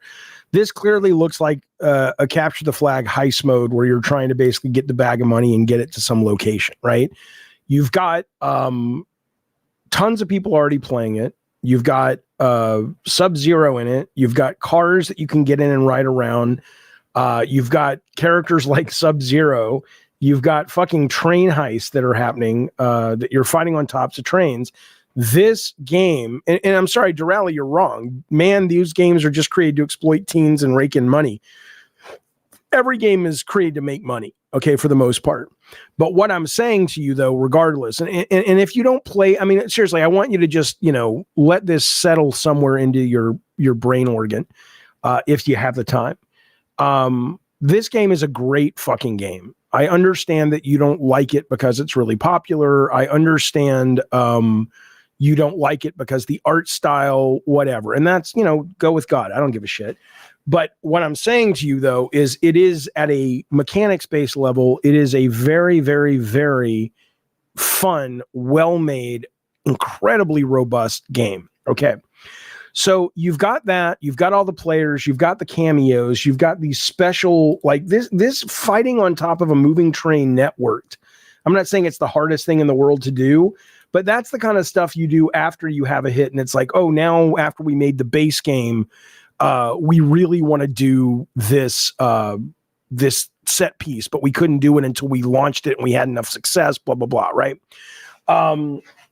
So my point is, if you're Fair Games and you're trying to make a heist game, I would look at this and I would go, I don't even know at this point how you design around this, right? I don't know how you look at this and go, if you're Fair Games, like your design has to either be incredibly unique, your business model has to be to blow these fuckers out of the water. You got to have something more than the trailer for Fair Games, which, if you've seen it, is incredibly just underwhelming. The Fair Games trailer, right? And then on top of all of that, and this is why I really think Sony is, I'm not saying they're in trouble with their service-based games at all, but it does make me go, my God, you guys, what the fuck? You guys really needed to make Dreams work, and you really needed to monetize it and allow users to monetize it, get it on PC, because on top of this, probably putting a big X through Fair Games in terms of what they're trying to do. And I can show you the trailer if you don't remember it, but it's very underwhelming, but it's a heist game, right? Then look at what Grand Theft Auto has announced, or what the rumor is. It makes all the sense in the world. Rockstar reportedly discussing Roblox-style custom experiences in Grand Theft Auto 6. Now, you would be forgiven if you don't know what they're talking about, if you don't play things like Roblox or Fortnite. But these games basically allow users to come in and not just mod it, but you log into Roblox or you log into Fortnite and you see all of these fucking games. Some are junk, some are really fun, some are junk, but still really fun. Users can monetize them, and they become, Fortnite and Roblox have really become the new consoles for the younger generation. And now that Roblox is saying that, it says they're in discussions with, quote, top Fortnite and Roblox creators, as well as dedicated GTA content creators, about designing custom experiences within Grand Theft Auto 6. The sources say the proposed experiences would allow creators to modify the upcoming game's environment, as well as assets to bring their own intellectual property into the world. This would potentially include a creator's brand sponsor. Word of these alleged discussions following news from 2023 when Rockstar hired the team behind GTA 5 multiplayer mods. This was the same team that was banned from playing GTA 5 in 2015. Thus far, conversations have remained open-ended, and it's unclear exactly how the creators would benefit from bringing IP and audiences into GTA beyond the exposure. Creators and other metaverse platforms can make money by getting a cut of virtual sales or through revenue shares. So if this is indeed what they're talking about doing, This is kind of fucking amazing. And in a lot of ways, it's kind of game over for a lot of people, because if you go, and I'll just show you if you don't have any experience with it, and I get why you wouldn't, because, you know, a lot of people who watch shows like this are probably, you know, they don't really game outside of, you know, what they came up with. But let me just show you what you see, assuming I have it loaded. I haven't played it in a while. This is what you see when you load up Fortnite. And I just want to show you what I'm talking about if you don't know. All right, hang on. Let me show you the screen. Share screen. All right. Yeah, they certainly, yeah, Little Big Planet did it. A lot of other people did it. Dreams had great potential, Necro. I agree. Marketing support for Sony let it down. It was that. It was the fact that, again, users were not able to monetize the goddamn thing. There was a lot of things that it's so very Sony. It's so very Sony as it relates to them really not being able to look outside of their walled garden and realize that the industry and the game players are shifting and becoming, having, you know, they're gaining different expectations because of the competition. And Sony, for all of its brilliance, has always been really bad at that. They've been very myopic on their own little life and their business life. And in that, it's like, how do you not look at this and go, oh my God, we could be, for actual video games, not just janky shit, what, you know, with Dreams, what these guys are. But, you know, I assume it's way too late at this point. But I mean, yeah, Dreams was fucking brilliant, dude. Just fucking brilliant piece of software. The controls were a nightmare. The controls were an absolute nightmare, and they should have let you fuck around with it on PC with mouse and keyboard. But, you know, all right, let me get this over here for you guys. 1 second. Shift. Hang on. I know we're still it's loading on this monitor. I got to slide it over to this one, but I can't slide it until it connects to the internet. Just give me 2 seconds. But anyway, and like I said, I see you guys in the chat. Happy to talk to you guys about politics and stuff in the afternoon show. So if you want to have those chats, you know me, I'll engage. You just got to come on back at the right time. Okay, there we go. Okay. Yeah, controls were terrible on Dreams, right? Jaffe, how much for you not following up on anything Asmongold? I'm going to talk about it in the afternoon show for a little bit. I'm probably not going to watch his video. I saw his video yesterday that he made about my original video. I don't need to keep talking about it. But if people want to talk about that, but I've got other stuff I want to talk about too in the afternoon show. It's not just going to be that, but you know, it's clear some people want to discuss it. Yeah, Nugget says I found Dreams way too confusing. I thought it was really cool. Oh, thanks, buddy. Yeah, Eric says came from Laucow Tech last night. Big W to you and Richard. Yeah, I like going on their shows. They seem like nice people.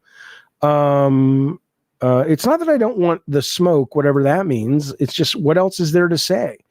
It sounds like that I don't agree with him and he doesn't agree with me. And I find watching his stuff really cringy.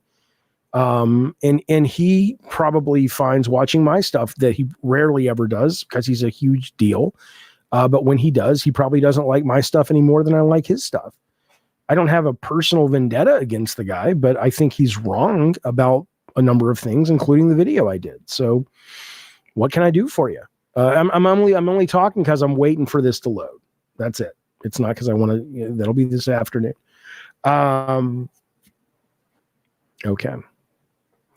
The insane quality of, well, see, I don't agree with that. Doomslayer says the insane quality of games you find on Dreams baffled me, like full on complete games. The one thing that I think that, hang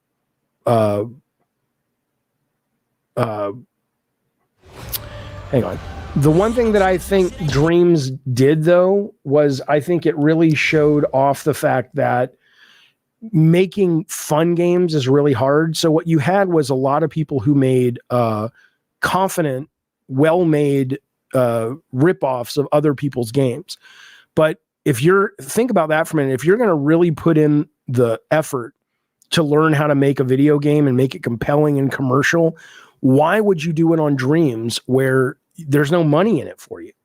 You would go, okay, I'm going to go learn Unity or Unreal or Roblox Studio, and I can actually monetize that work. That's the thing. It's not that Dreams didn't have the ability to make better games than what we're seeing here, although now with Unreal Engine 5 Creative, it's not. But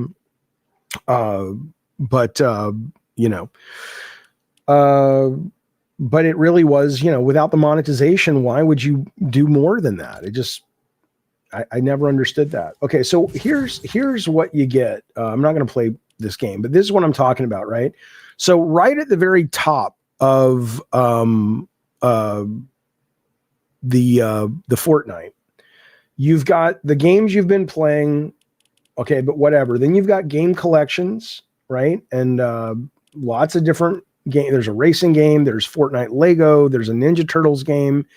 Then there are individual games built by Epic, the direct studio. And then, though, where it becomes really interesting is all of these fucking games. Some are crap, some are great, some are in between, some are first person, and they're not all multiplayer stuff, right? There are some single player horror games. The games don't all look like Fortnite. Like, look at what you're looking at on the screen. This looks like PT, right? That is sort of what the younger generation is kind of getting used to and coming up with. And so I think when Grand Theft Auto announces, or it kind of leaks that these guys are now going out there and they're going to bring this to Grand Theft Auto, holy shit. And there are professional developers that are also making games in here now. They've walked away from like the big proper development and said, look, let's make games in here. This is where the younger generation actually is.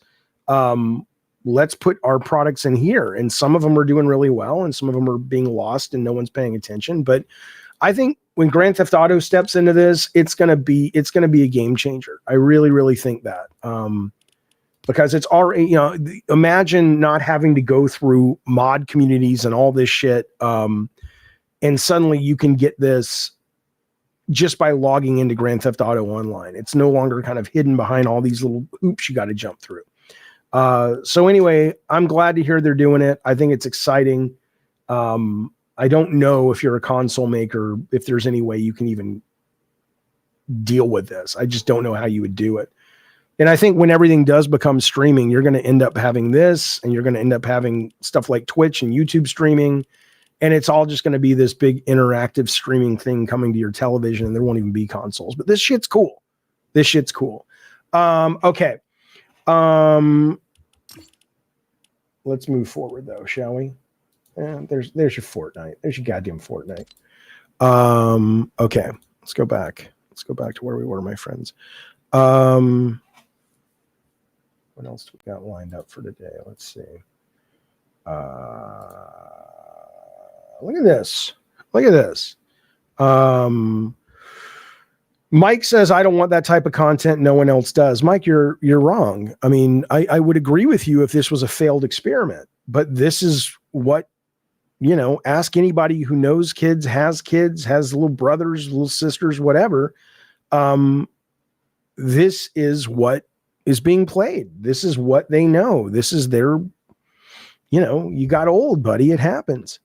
And that's fine. But this is what they play. Look at this. Company Heroes Relic reveals Advanced War style game, Earth versus Mars. I haven't watched this trailer, but I brought it up so we could watch together as pals do. Doug says, I don't like it, but all my students play Roblox. Right. Okay. We interrupt this program to bring you these astonishing images. For the first time, astronauts from Earth have successfully landed on Mars. This really is an incredible moment for the whole world. Later tonight.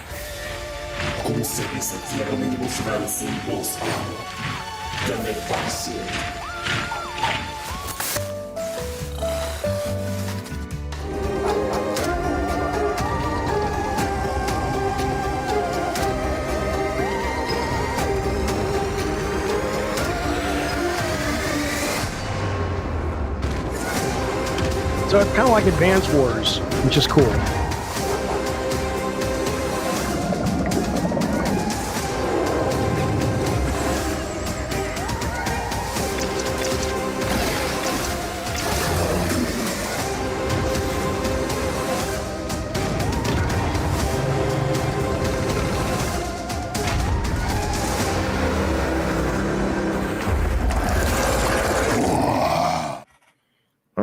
I mean, Relic's a great developer. It's coming. I don't know if they're still part of Sega or not, but this will be coming. I don't know if they've said when it's releasing. Let's see. Let's go to Steam and see when this is coming out. But I always like giving games like that a shot. Just as coming soon. Okay. Okay. Yeah, Rob, if you need to ban people, just start banning people. I've made it clear to you guys that I absolutely, this is the last thing I really will watch my discipline. This is the last thing I'll say about it. We're talking the politics and drama and all that. If you want, that'll be this afternoon or the later show in a couple hours. Bring it up all you want, but now at this point, bring it up, but be willing to know that you'll probably get banned if you bring it up in a mean way. And if you bring it up in a mean way, you might, just make another account, I guess, is what you do, but we'll just keep banning you. So, okay. Van says, my son is 13 and plays Roblox and Fortnite stuff with his friends constantly. He has almost never asked me to buy him a game. LOL. Right.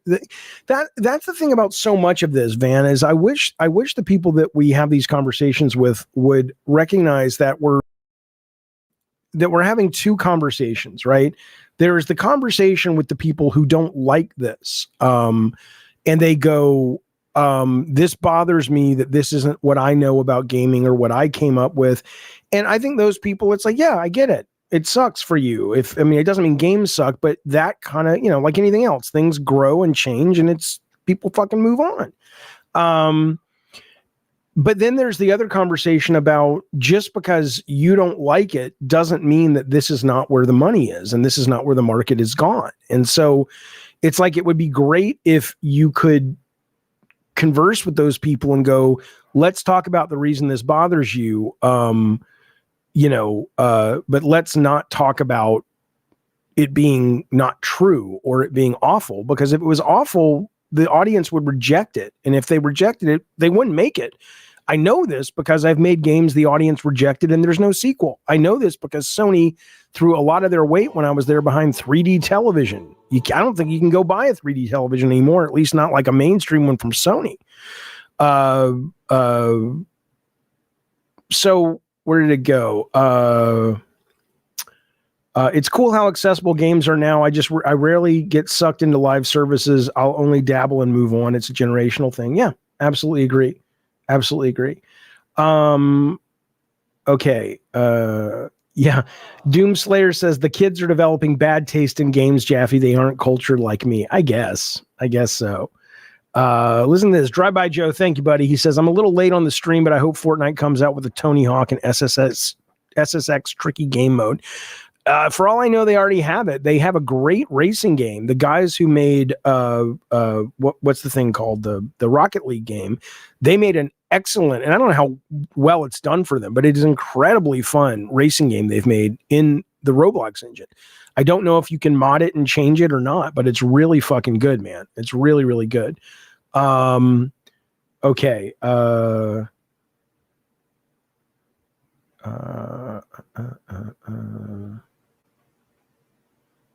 Okay, where did it go? I'm sorry.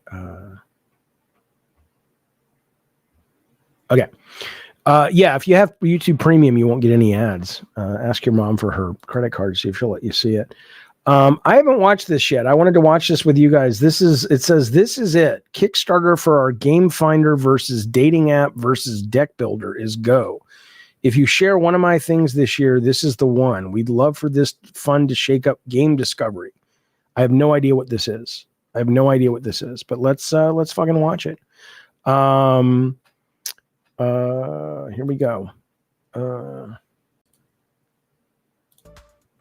Hi there. I think the time has come for us to press launch on our Ludicine Game Finder project. Thanks for all the encouragement. We've been buoyed along by that. But I can procrastinate no longer. We're going to go and see what happens. So fingers crossed Go and support us. We'd love this to be a real thing out in the wild. What is it? Game discovery like never before. Well, what the fuck is it, dude? The time has come for us to press launch on our Ludicine Game Finder. Yeah, what is this? Ludicine Game Discovery from People You Trust. A dating app that matches you with games rather than people. A deck builder that profiles your gaming taste. That's interesting. So wait, what? What is this? Okay, let's watch this. This might be more. Ludicine is our matchmaking deck builder. It's like a dating app that pairs you with games rather than people. It all starts with you building the perfect deck of cards that represent your gaming tastes. From the off, we present you with a stream of cards. These do two things. They're hunting for games that are a really good match for you, but also games that aim to broaden what you might consider. If you just know the games that are an absolute sure thing for your deck, you can just search them. I play a lot of Blatro, so that's a really good one for me. Assemble a Care is a game I've played, but I don't think I want it in my deck of cards. Marvel Snap, yes, that one can go down. Slay the Spire, yeah, I'll take that too. So in this way, I'm building my perfect deck of cards that represents me. I'm then ready to move on to review these recommendations that I'm getting. The first step is to raise that recommendations tray to get a broader view of the games on offer. You can then get a better look at these suggestions by running your hand along it, popping those cards out. As you do, those play favourite cards move to show you which resulted in this particular game suggestion. These all come from those human-picked associations in our data. When you spot a game that you think is a good match, you can pull it up into the area above, view the trailer, flip it over, get some more details. If you really like it, pop it down into your pinned area, and that's another choice that the system will keep note of. You can then move into refining the suggestions we're offering, pick a platform, and those games are immediately updated. But as well as that, we have a whole load of gaming experts on the system that we've paid to register their gaming tastes that you can pick to influence the suggestions that we're making for you to match that particular expert. So here, if I pick Joe Mansfield, he runs Thinky Games and has a taste that really leans into puzzle and thinky games. Two things immediately happen. Those big cards at the top are now coming from his tastes, and also all our suggestions at the bottom have been reordered to prioritise games that overlap with these kind of thinky games that Joe likes. If we remove him, our suggestions revert back to kind of the system defaults. If we pull in Chris Schilling here, you'll see our suggestions are reordered to match his taste, and also the games that we're being suggested at the top. Again, match the sort of games that he would pick. So in this way, you can keep drawing on these different experts to organise your suggestions, but also that's pretty cool. Games that you want to add to your deck. As you that's pretty cool. Build out the games that really represent you. Each time you pull in a different expert, you get their tastes applied to that algorithm, and you get a chance to kind of draw on their expertise. We also have the chance to pull in other cards which can playfully rearrange your choices in different ways. Perhaps you have a Game Pass subscription, so you can pull in a Game Pass card, and then games that are on Game Pass are prioritising the suggestions as being cool. For you. I like it. Or perhaps you like the idea of a roguelike. Hello, Ricardo. Card for that, or maybe couch co-op. So we have lots of ways which we can extend these choices. You can carry on adding games to your favourite, reviewing recommended games, changing those games that are pinned.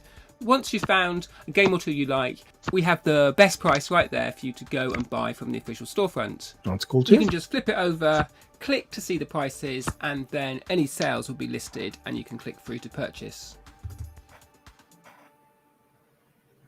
All right, that's kickstarted today. I don't know if it's going to get funded. Let's see. I think it's a really neat idea.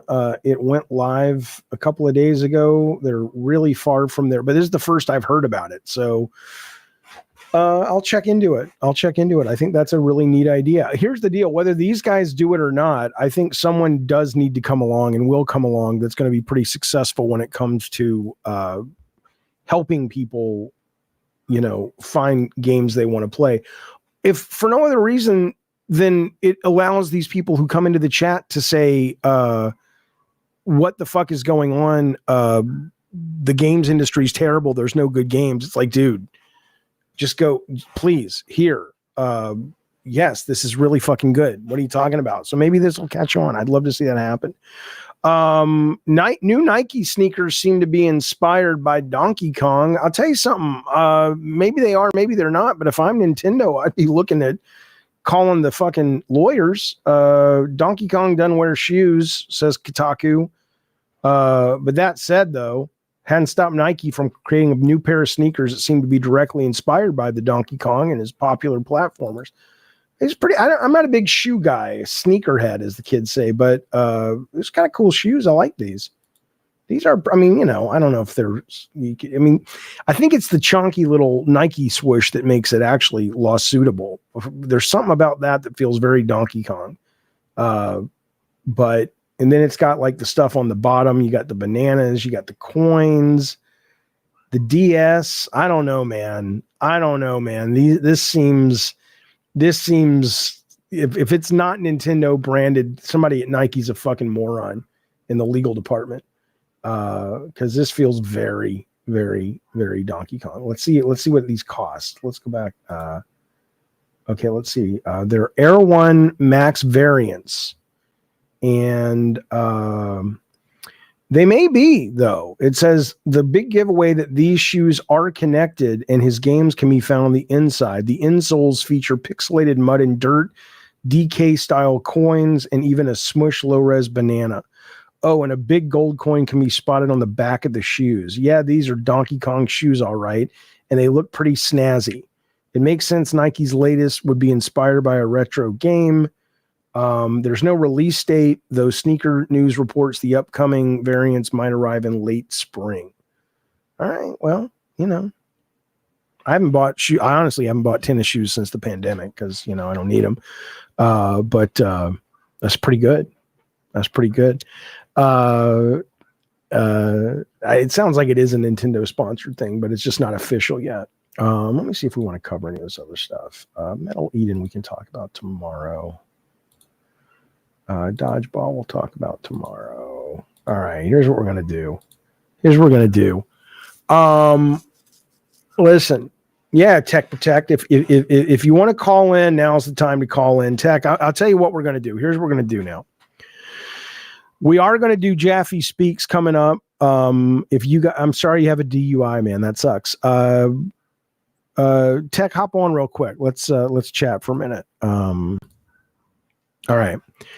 So that's all the news I've got for video games. I'm more than happy to if we want to take calls, if we want to talk about whatever, or if we want to save that for the other show.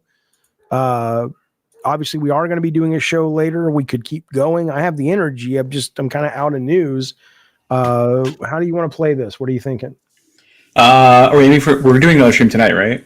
Yeah. In about 2 hours, 2 or 3 hours. And that's going to be totally focused on, the whatever politics, weird stuff. It's a Jaffe Speaks versus this. Yeah. So we take a couple callers, do a little bullshit talk, and then 15 minutes or so we cut it so we can get a little break in. Plus we have to have a conversation about some stuff. All right. Let me see if there's any breaking news first. See if anything's happened since we've been live. 616 games. What is that? That's weird. That's creepy. Rob says that Bruce Willis is trending on Twitter. Also murdered following right after. What? No, it's not. What? These are here, I'll send it to you in Discord. These are the trending topics on Twitter. Bruce Willis. Oh, okay, but Bruce Willis wasn't murdered, Rob, you son of a bitch. Yeah. Pedro Pascal and Don't Look Up. Well, they did say that the asteroid, they've now upped the asteroid chance of hitting us in 2032 or something to 3.1% now. And it's the highest since they've been tracking asteroids. Are you ready for it? Ready for what? The asteroid. I mean, look, I think that we have enough time that I'm sure they'll do the best that they can to deal with it. But I've heard there's a group of people in Cincinnati that every night now they're going to start aiming their asses up and farting to hopefully push us out of the way slightly enough. Why is it only Cincinnati is doing this? Well, it's from the gassy Cincinnati's. They're a great family. They are. They smell of cheese, unfortunately, though. Yeah. They can't help that. All right, let me go to the gaming news, see if there's any new gaming news happening. Who was murdered, Rob, if you're watching? I think, by the way, I think that trailer for Fortnite looks great. That Crime City. I know, Oh, yeah. People are like, I'm starting to really hate people who are like 20 to 35, just in general. It's an old person thing. Sorry, Tech. Because they're so down on anything that's not from their generation. It's like, dude, Fortnite's cool. Shut up, you idiot.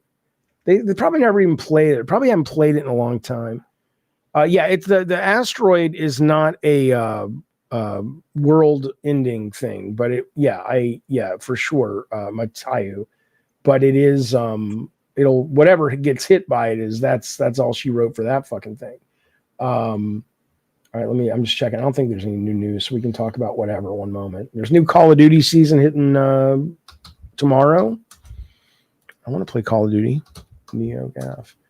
I got some cool demos we could play while we're talking. Hang on, I haven't played them yet, but let's see. Avowed tops out around 16,000 concurrent. I guess that's over on Steam. If you guys got any trailers you want us to watch, if you got any topics you want us to touch on, I'll tell you what. Steam Tech. Yeah. I'm gonna go get a Coke. Run the show for 2 or 3 minutes. I'll be right back, and we'll just go free chat. Solid, boys. I'm gonna marry Jaffe's daughter, probably sometime soon. He has no idea. He took his headphones off, so he has absolutely no idea. How's everyone doing? Let's see. Supposedly, the impact is projected to be equivalent to 1,000 times the bombs dropped in World War II. Estimates put it between Mexico and India. Motherfucker, you know how wide that's the whole map. What do you mean between Mexico and India? Who's this guy? Necrophagiac. Phagiac? Everything is between Mexico and India. In both directions. Let's see.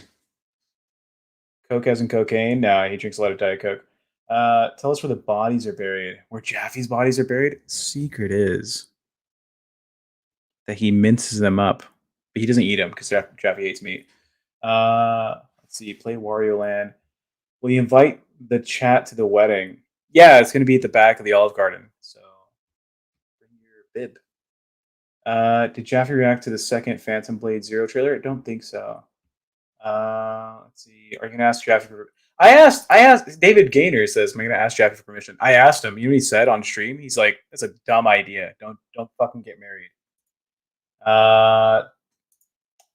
Sapphire Rivieri says, "Tech, my ass itches. Scratch it, dog."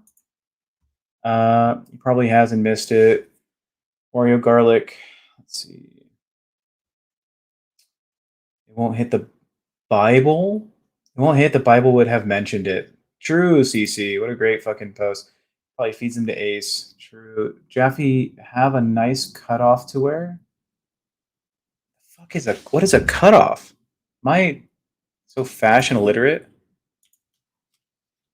What is a cutoff fashion?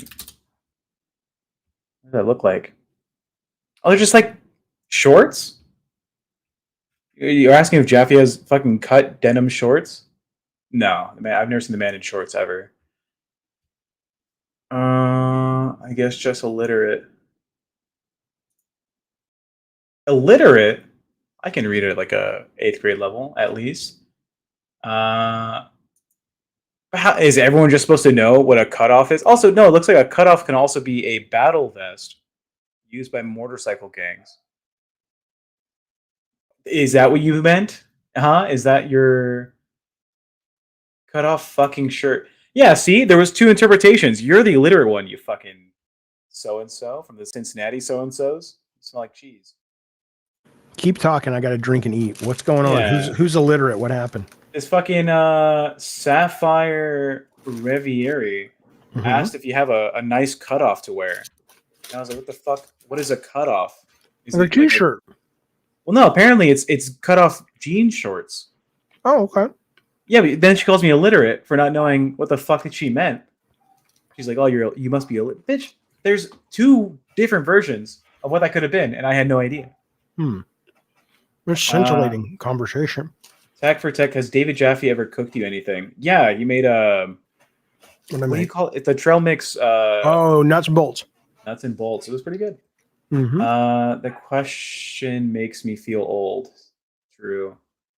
Let's see. Has Jaffe ever touched you inappropriately? No, I think I gave him 1 hug ever.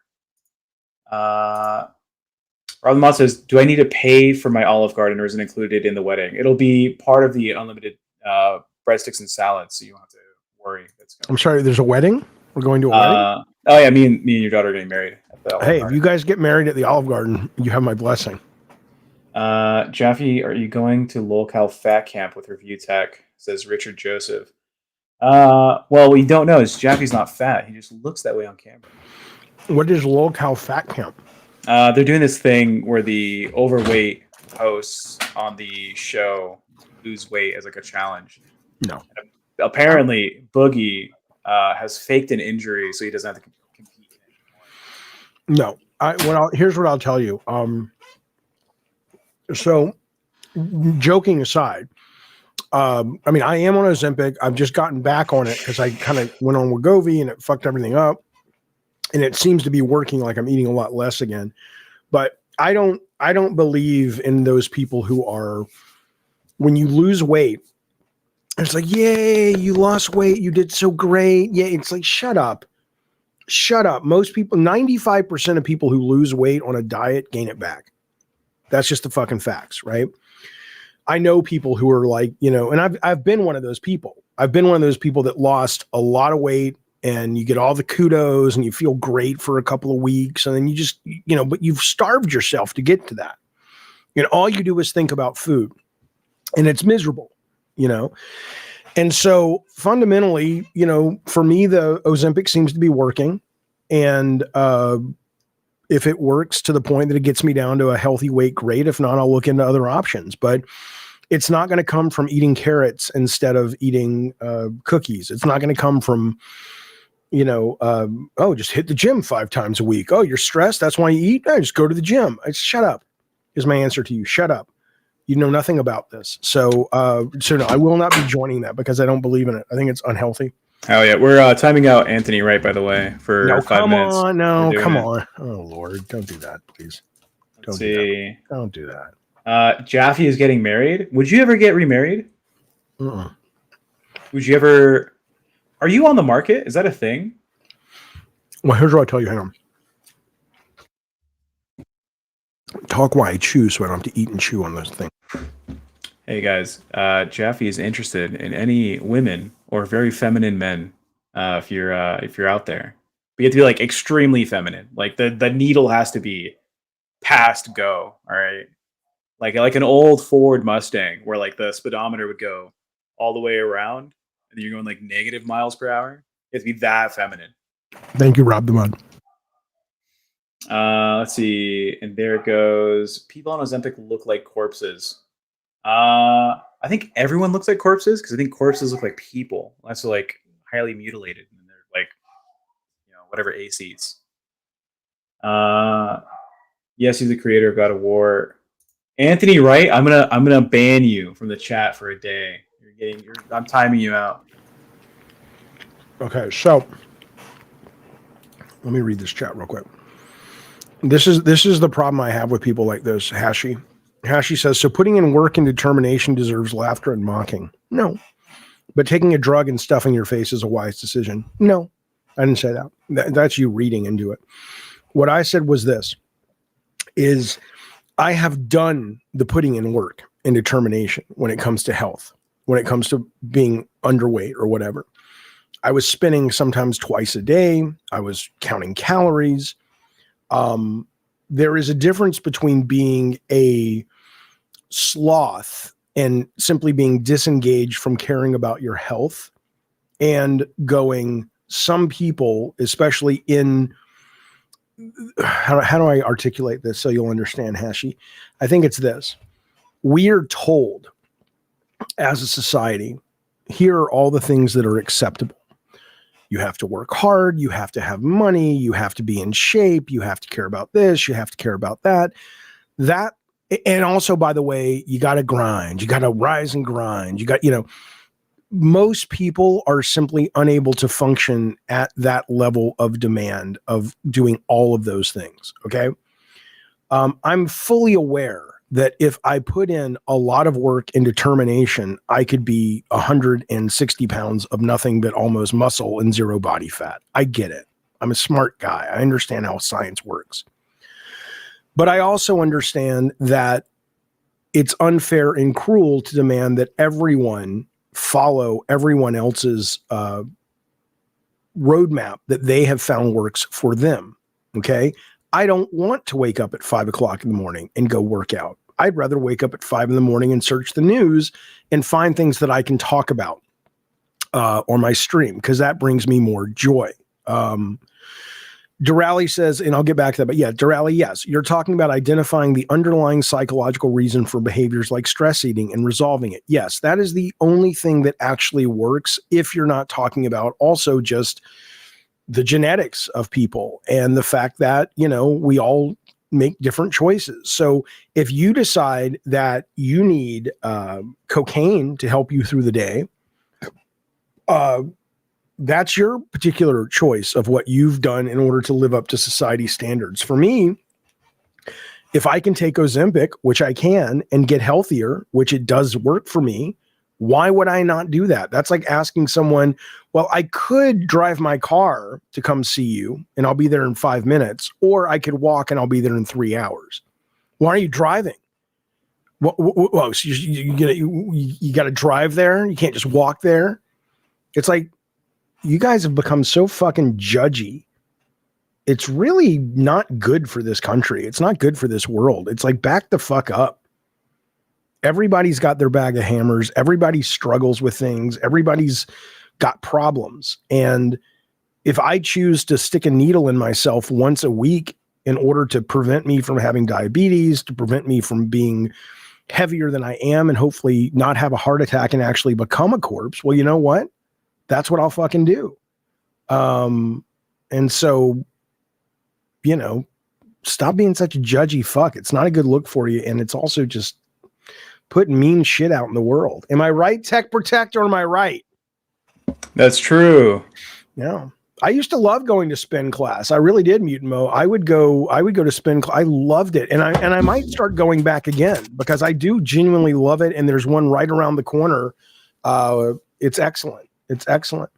Eternal says, I've even seen ex-bodybuilders mention how unhealthy and unsustainable their peak physique was after entering competitions. Yeah, it's a constant thing. Carlos says, eating right is a grind. Very American of you, Jaffe. Yeah, it is a grind.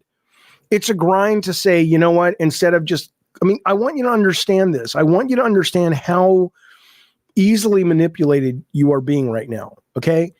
I am trying to, be there for my adult children, be there for my friends, make a living without dipping into nothing but savings and investments and actually become successful at broadcasting.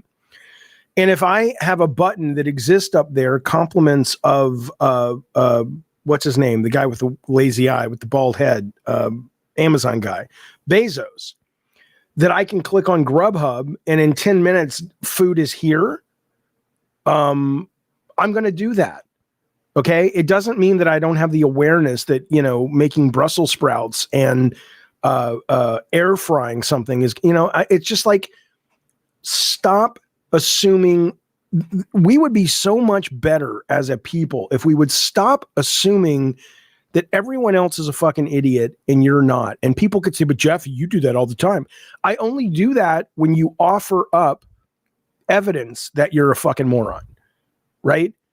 The idea that if you say to me, I choose to get up at 5 a.m. and work out, and you love that, and that's sustainable for you, I think that's great. But as a 53-year-old man who has been dealing with my weight my whole life, up and down, I can tell you that there is a pattern that I see in almost everybody that wants to lose weight, and they wake up and they're like, I'm going to do it this time. and they do it that time. And it's all they think about all day long. When's my next meal coming? How many calories am I eating? Did I get to the gym enough? They're not happy. They get the result, and within a month, 2, 3, 6 months, they're right back to where they were. There's a guy who works in games media. I won't mention his name, of course, but I remember he came to me and talked to me about this because he's like, okay, Jaffe, let's you and me compete. Let's see who's going to lose all the weight this year. I'm like, I don't really want to do that. And sure enough, he lost tons of weight and he looked great. And it's like, cool, dude, you did it. He's right back now to where he was. And I didn't have the heart to tell him, you're probably going to be right back to where you were because what you're doing isn't fucking sustainable. And so, you know, I'm just being honest with you guys. I'm just being honest with you guys. Do with that what you will. Right. Yeah, exactly. Bit rate's got it. Multiple paths to the same goal. Results will be similar, but do what works best for you. That's what I would say. Good cutting point here. No, I don't want to cut. I don't want to cut at this point. I'm in now. Okay. Did I tell you that I lost like 200 pounds in 3 years? Yeah. How'd it go? Yeah. How'd you do it? I stopped drinking beer. Also, I stopped eating just fast food. Yeah, no, in 2022, I was 468 pounds.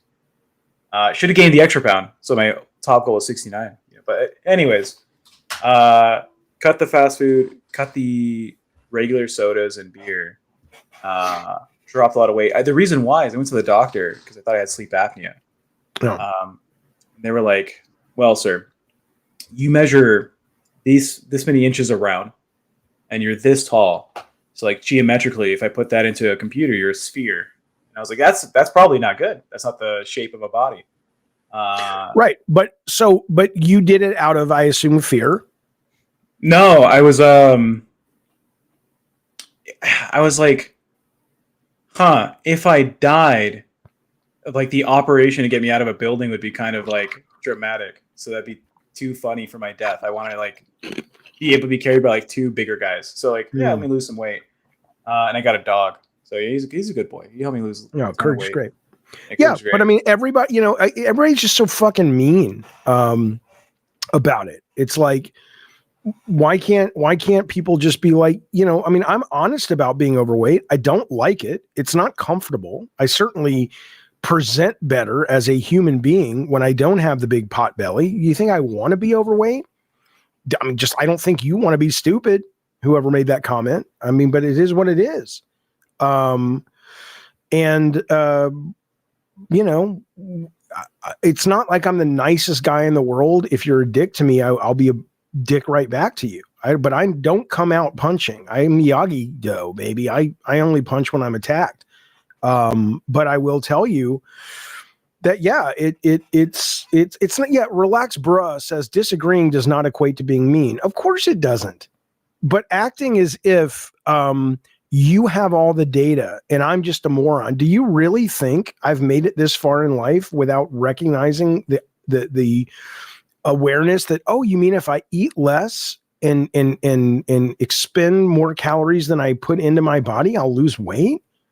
Oh my God, thank you so much. I didn't know that. I had no idea that's what the deal was. And it's just like, I don't know, man. I just aren't you guys tired of it? Aren't you tired of it? That kind of everyone putting that pressure on you. Yeah, Jonathan says, I think making fun of fat people is the last socially acceptable group to make fun of. And it's like, yeah, it's like, well, no, now we have the trans people, we have the fat people, and ask yourself, where that's coming from. Why do we even need a group to make fun of? I mean, there's plenty of people we can make fun of. How about the really rich people? How about this? Let me show you. I mean, I want to show you. We talked about this the other day, so I don't want to belabor the point, but look at this. This is absolutely staggering, you guys. look at your screen. Where did it go? Right here. Elon Musk is, let's just round. Elon Musk is worth $400 billion. Okay. Let's just say, how much would it cost to end world hunger? I don't know. So according to estimates, ending world hunger would be $50 billion a year until 2030, with the majority of the sum needed to address extreme and chronic through a mix of immediate food, blah, blah, blah. So I don't think the man's job is to end world hunger, but just look, what I'm saying is, how is that not who we're making fun of? How are we not making fun of the fact that this man could, and his ilk, Jeff Bezos, Bill Gates, Zuckerberg, how are they the people? How in the fucking world have we gotten to the point that these are a lot of people's heroes? Even Donald Trump, whether you think of his politics, he likes to tell you that he's really rich. He's not, right? But all of these guys up here, these cannot be your heroes.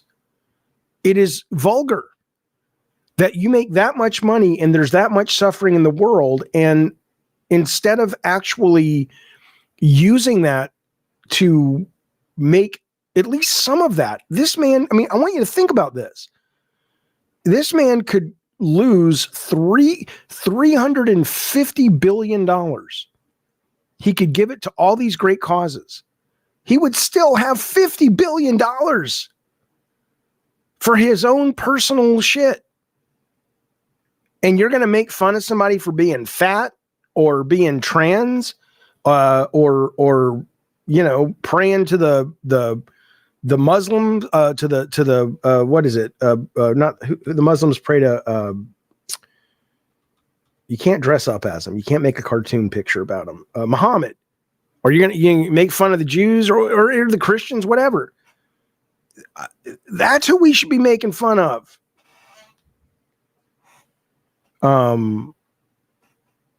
Trump derangement syndrome causes you to pretend anyone thinks a billionaire is someone's hero. Buddy, I love you, Da Vinci's, but are you telling me that Elon Musk does not have a cult of personality where people are following him around like he's the knees bees? What? What are you talking about? I don't understand. You know. Hashi says there's literally no way to stop world hunger.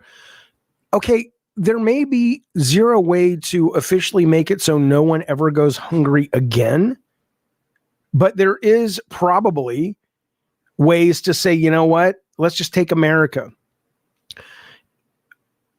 No one needs to pay for their school lunch in public schools, for example, right? Things like that. We could at least make it so kids don't go to bed hungry.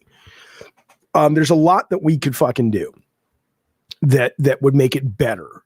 The fact that it won't be perfect doesn't mean you don't do anything. I don't think Trump's a billionaire, but he might be. I mean, I don't. Let's find out. What is Trump worth?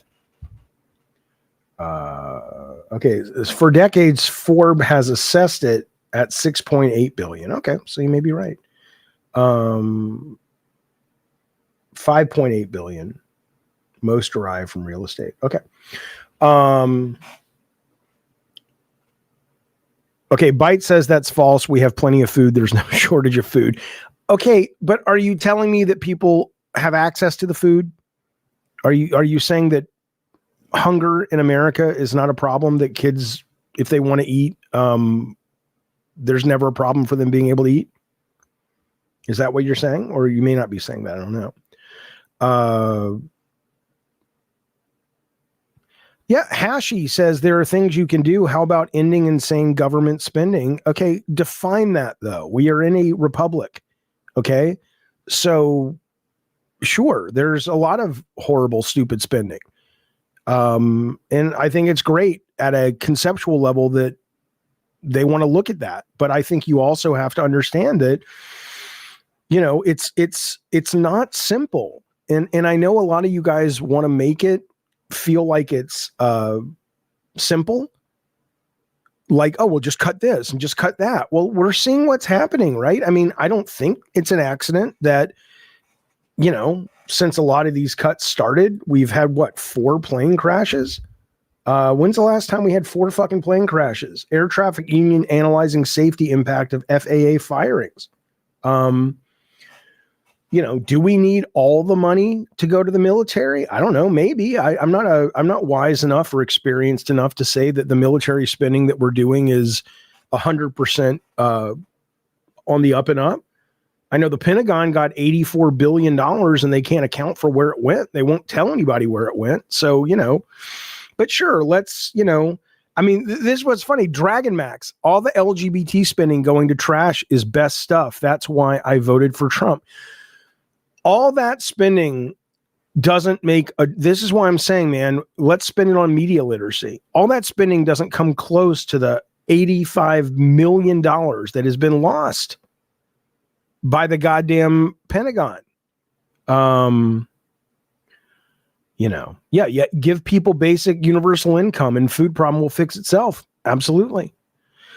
All right. Anyway, all right. Let me let you guys get the last word. Tech and I got some stuff to talk about, and we got to prep for the afternoon show, which is going to be politics. But let's do this. Let's stay on games. This was mostly a game show. You guys know me. I have a little bit of discipline, not a lot, but I appreciate you hanging in there. Let's go look at the game news before we wrap up and see if there is anything breaking on the horizon. There's that asteroid I told you about. Now we're up at 3.1% chance. Like I said, that this fucker is going to hit somewhere. All right. Topics for Gabbing and Games. Let's see.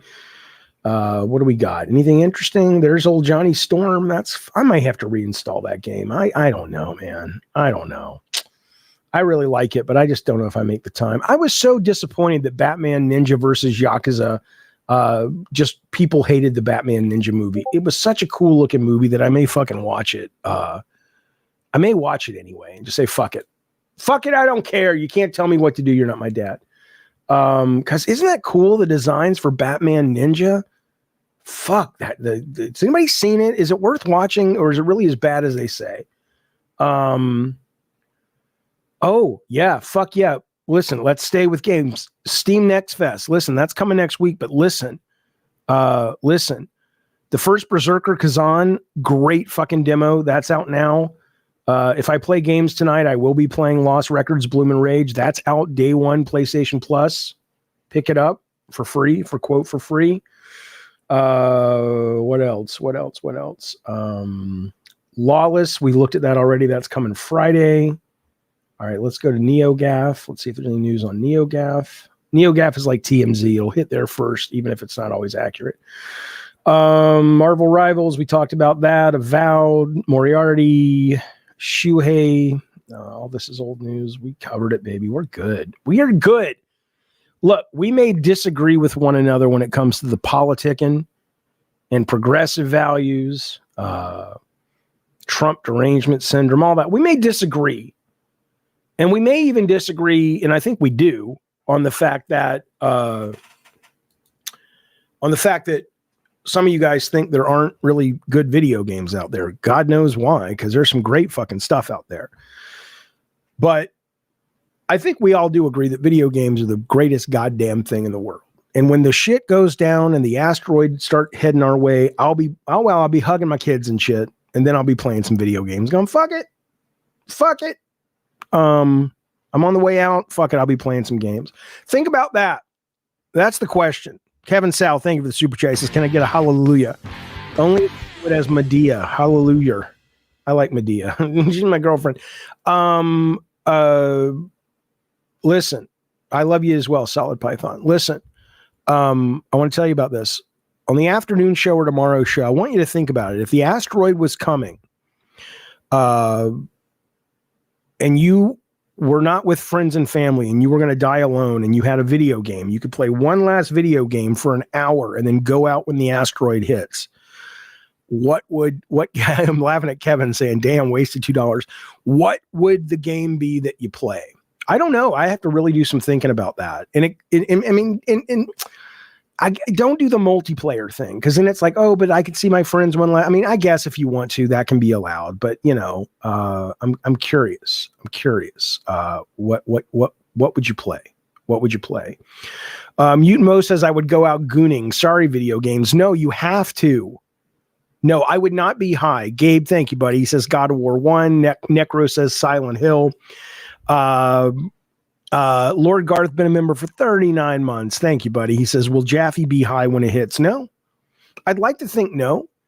I'd like to think I would just go, here it comes. Just be at peace with it. I don't know if I could do that.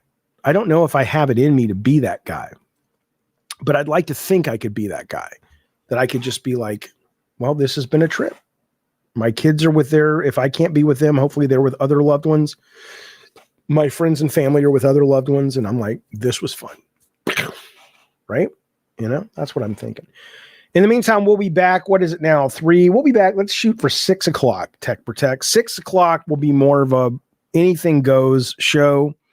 Obviously, some of you guys wanted to talk about the Asmongold stuff today. I'm not going to watch his video unless you think, he's going to, no, I'm probably not going to watch it. What's the point? But I will be happy to talk about that in the case of the video. And yeah, we do movie nights. We did a movie night a couple of weeks ago, Dano. And I got some weird stories to share with you and a bunch of other stuff. So it'll be fun. We'll be going live about 6 o'clock. In the meantime, like the show if you like it. If you don't like it, that's fine. But please leave a comment as to what we're doing wrong that we could do better. Consider a subscription. Consider a membership. If you're watching over on Twitch, thank you. Consider using your Amazon Prime gift, monthly gift to give it to us, because good God Almighty, the Ozempic ain't cheap. And beyond that, though, seriously, thanks. But been fun chatting, guys. Be well, be safe, and I'll talk to you. I'll talk to you soon. All right. Bye, you guys. Maybe if I can end this.